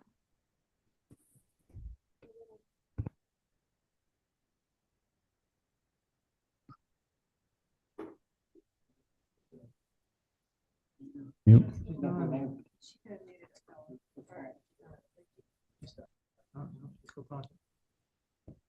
Laura, Yeah. we couldn't hear what you had to say other than the tri-board meeting wasn't Okay. on Zoom. Okay. So I just wanted to point out that the tri-board meeting wasn't on Zoom, so the general public is kind of at a disadvantage listening to tonight's comments about that meeting, and specifically about the Board of Ed reports. So it's just a little concerning to me that there were some comments made tonight and that the public is not able to hear that cooperative conversation that did happen on Monday night, and the fact that the Board of Ed has said that they Nicole, can you hear us? have other meetings. Yes, I can hear you. Okay. I can also hear Laura fine. I think it's mute all. Is there a mute all button on right now? Hit that. Bottom left. No, bottom. At the very bottom of, yeah, no. Mute left, mute all, hit that. Better order two McDonald's. Can you hear me? They're both us and her. It's our.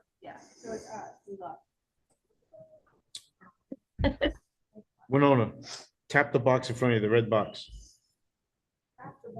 Yeah, probably that. No. Hit it harder.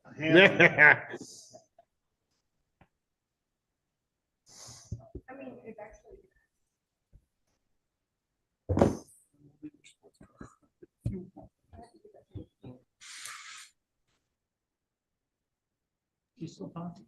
The two wires that go from that box over to under her feet.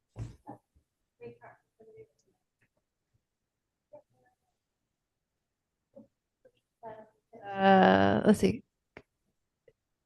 Can anybody hear us? Or can someone try speaking again? That's online. I can hear you. It's Nicole. They're all trying. They're all trying, we can't hear them. We're having a speaker issue. Laura, you can hear me, right? It's Nicole Porter. Yes, I can hear you. Yeah. Okay. Thank you. Okay, Reminds me of dinner. I fear you'll have to try this a third time, Laura. It's okay. I'm very patient. Well, I can get, okay. Wait, we can hear him on this computer, yeah, but we won't have that on YouTube, I don't think. but, all right, so Carl, What? The red one. This one? Pull it out and put it back in again?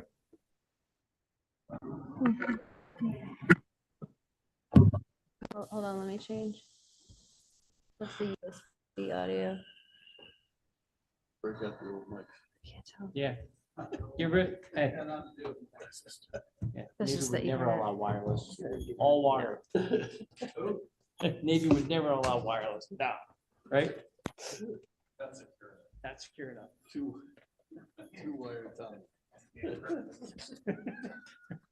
Can someone try talking again? It's Nicole. Can you hear us? Yay. Yay. Poor Laura's going to try a third time. I'll be quick. I just wanted to quickly address that the tri-board meeting on Monday was not hybrid. So obviously it wasn't recorded and it's not placed on the internet like tonight's meeting is. And tonight's meeting references that Monday night tri-board meeting with some negative and some undermining comments about the Board of Ed reports. So the general public is really at a disadvantage as they did not hear the conversation between all three boards about those reports.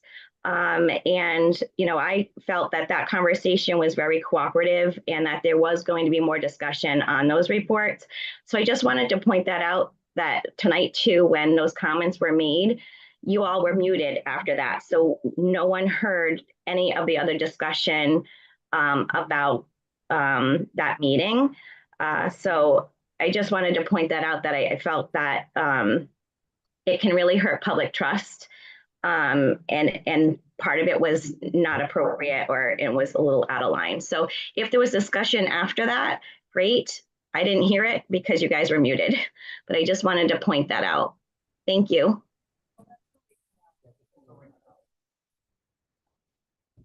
Laura, we did cut out. We've had some connection issues. So we cut out for about 2 minutes while our Zoom on our side like shut down and then came back on. And so I can confirm there was no discussion beyond what you heard, because we all realized that the Zoom shut down and scrambled over to the laptop to get it fixed. Thank you. But do appreciate your comments. Thank you. Thank you.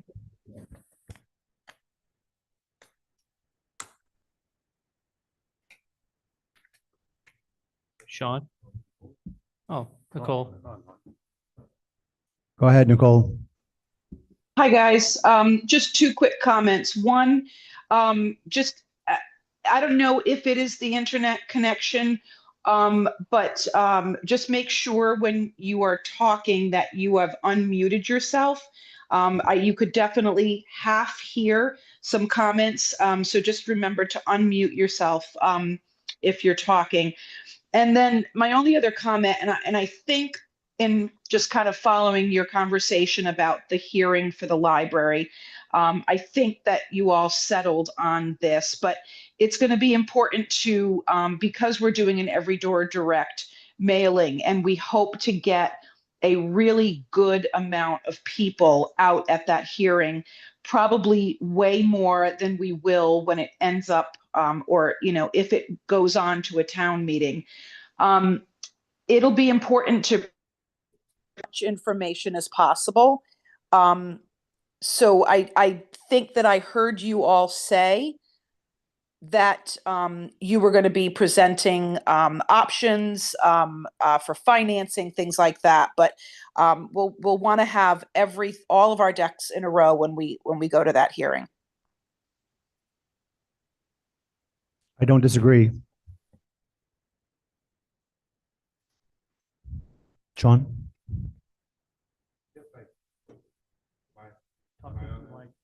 No. You're not, yeah, it takes a minute. Yeah, you have to bring the There we go. microphone, you have to Now bring the I'm on. microphone like literally up to here. There you go. Okay, now I'm on. I'm sorry, I haven't attended meetings regularly, but I'm curious about the library project ask. According to the motions I've heard, it's basically we're giving the library a donation to a building, a renovation project. There's no requirement for them to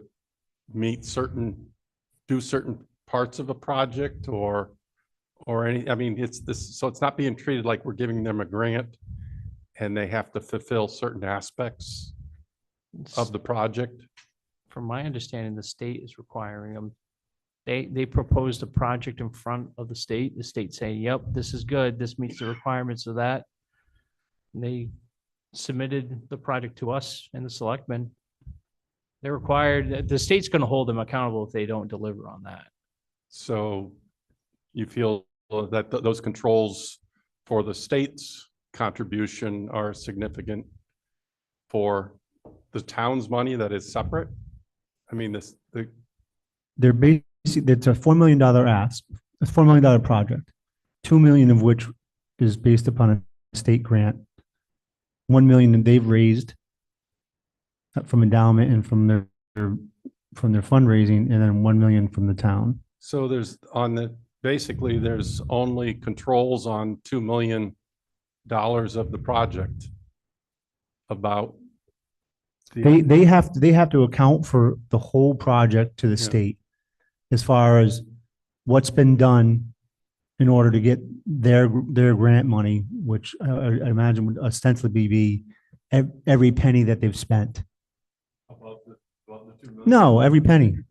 That's what the director said. We're gonna have to account for every dime that's used on this project, because they had to, that's part of the requirement of having funding from what these other sources being fully done before the state even says, you're gonna get the grant.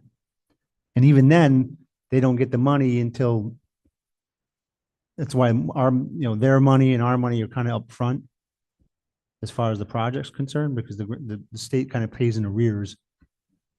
So we did ask the Kate Parento, the director or the president of the board of trustees, a bunch of questions. She gave us responses, and I'm going to summarize, but they're very early in the design phase. But we asked about cash flow and financial controls and payment milestones, and a lot of the responses were, we understand we're going to need those, but we're not there yet. Is that a fair assessment? Mhm. So the questions were asked, it's just, they're not there yet. Right now, they need to show full funding for the project, and then all that will be developed, we're told. Yeah, Except for the grant part, I think, Gary, wouldn't you agree with me that the grant part has a lot of reporting requirements? Yeah, It's well, they- according- Yeah, but you have to listen to what Sean's asking, if I can. I just understand jump what in. he's And he's saying, look, this is a lot of money in play, a lot of taxpayer money. Who's going to have the eyes and ears on the taxpayers' money to make sure this project gets delivered as envisioned or stays within the financial guideposts? Because if it goes sideways, I think this is where you're going, Sean. Who's watching the store? well, that was one of the questions that I brought up when we were talking about if they go over, what happens? And they seem like they're on the complete hook. In the state of Connecticut, they're required by the state of Connecticut to deliver on a project that they said they were going to deliver on. Now, they're going to have a lot of detailed financial aspects of reporting, because they're going to be having to do this through prevailing wage, which we all know prevailing wage is going to be very detailed, and they're going to want to know every little thing about it. So between that guardrail, the construction company that they're talking about using, the engineering company they're using, and everything, is it ideal? Probably not. But I think the motion that we heard, that the selectmen made. You're off. Push the big button first. No, hold it for a second. Okay, now push the mute. It says speaking. I'm Oh, on. then speak. Okay. The motions that have been made are very vague, and I hope that before this actually gets to the town meeting stage, that the call itself would be more like what we see with our firehouse call and the school project call, where it has like an outline of expectations of the project, so that these, it's basically contingent that, that those the people are voting on it based on certain aspects getting done. Or it is like the school building project, you have to leave it up open-ended and allow the committee to make certain scope changes in order to meet the budget. And also the closing statement on the call will be, and allow the town to take out any necessary notes, loans, bonding to cover the project. And that encompasses allowing the selectmen to determine how to finance it, because it's the selectman and the first selectman and the treasurer that borrow money. Correct. Okay, I mean. so- Yeah, I imagine the call is not going to be anywhere near what the call is that present. It's basically, let's go to a town hearing and we're going to be developing, from then we have to develop basically how the question is going to be framed to the town and meaning, do they want to do this funding, this donation, for lack of a better term, by such and such means? I think we need to protect the town and have the call cover the expectations, and so that no one comes back at the town and say, this wasn't done, promised, and this wasn't done, and we never gave you authority to borrow money and so forth. Typically when we did the firehouse and the school, this was, the call was prepared by the Bond counsel. bond counsel. I recall, yeah. And that's what the town If- should be doing when they. Honestly, I don't disagree with you if as we're going for a loan situation, I think it's got to be a little bit more detailed. I guess the overarching thing is, we're giving them this money. If it costs more than that, we are not exceeding the loan that we gave, the $1 million in. Yeah, there's a not to exceed. There's in not the- to in the exceed, call, too, 100%. These would be all great questions to ask at the hearing. Yeah. Because the library is going to know exactly that information of how are you going to be held accountable to deliver a quality, complete project. And they should be able to answer that right off the bat. This thing keeps on going off. I think the batteries are dying.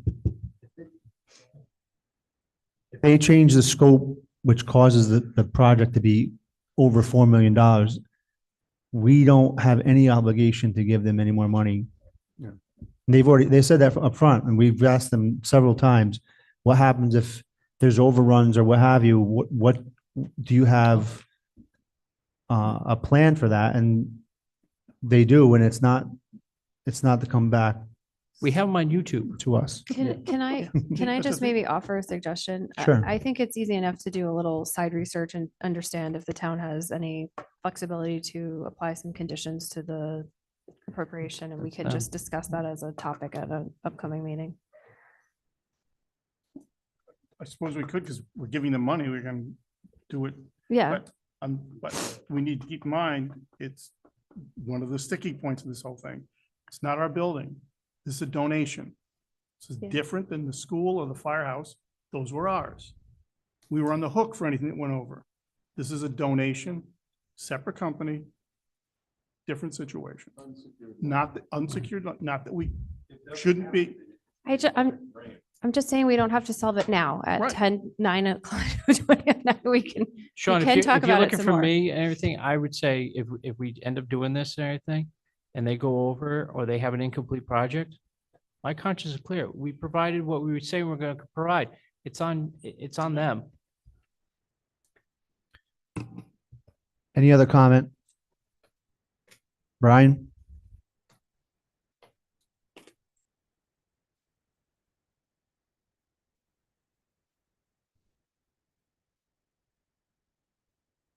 You're good, I think. No, press the mute button. Percent. There we Yep, go. So I'm you're still good. speaking. Yep. Okay, being a new year, happy new year to everybody. And two words that come to my mind for this year. One is accountability and one's transparency. And I seen that tonight. As far as the hearing that's putting forward there, and isn't no question in my mind, a question will come up, from people saying, well, how would we ever be able to afford to do that? Not afford, but fund it. And of course, with the reval, people are really nervous. because they won't know what the mill rate is until budget season's over. But I think it's very important that the Board of Finance come up with some kind of thing to say, at least, like you were saying, the kind of, like, you could pay it off with a couple of mill rate, or, give them, even if it's an extreme, give them a low and a high or whatever, but say there's options for it. You don't have to come up with the exact figures, I don't think. But like you did tonight, they're saying, to me, it made sense, yeah, you got an option to pay it all off at once if you want to do a 2 mil rate. And the other things that you were talking about, that's all up to you guys. But I just wanted you to know, I'm sure that question's gonna come up, and I'm sure you guys are too. No, it's gonna come up. Because it's like buying a car. If you buy a car, you want to know what the options to pay for it is. So anyways, that's all I got to say. I know everybody's tired too. And I gotta go pee. Thank you. Thanks, Brian. Anybody else? Motion to adjourn. Second. All those in favor? Aye. Aye. 9:26, Ed.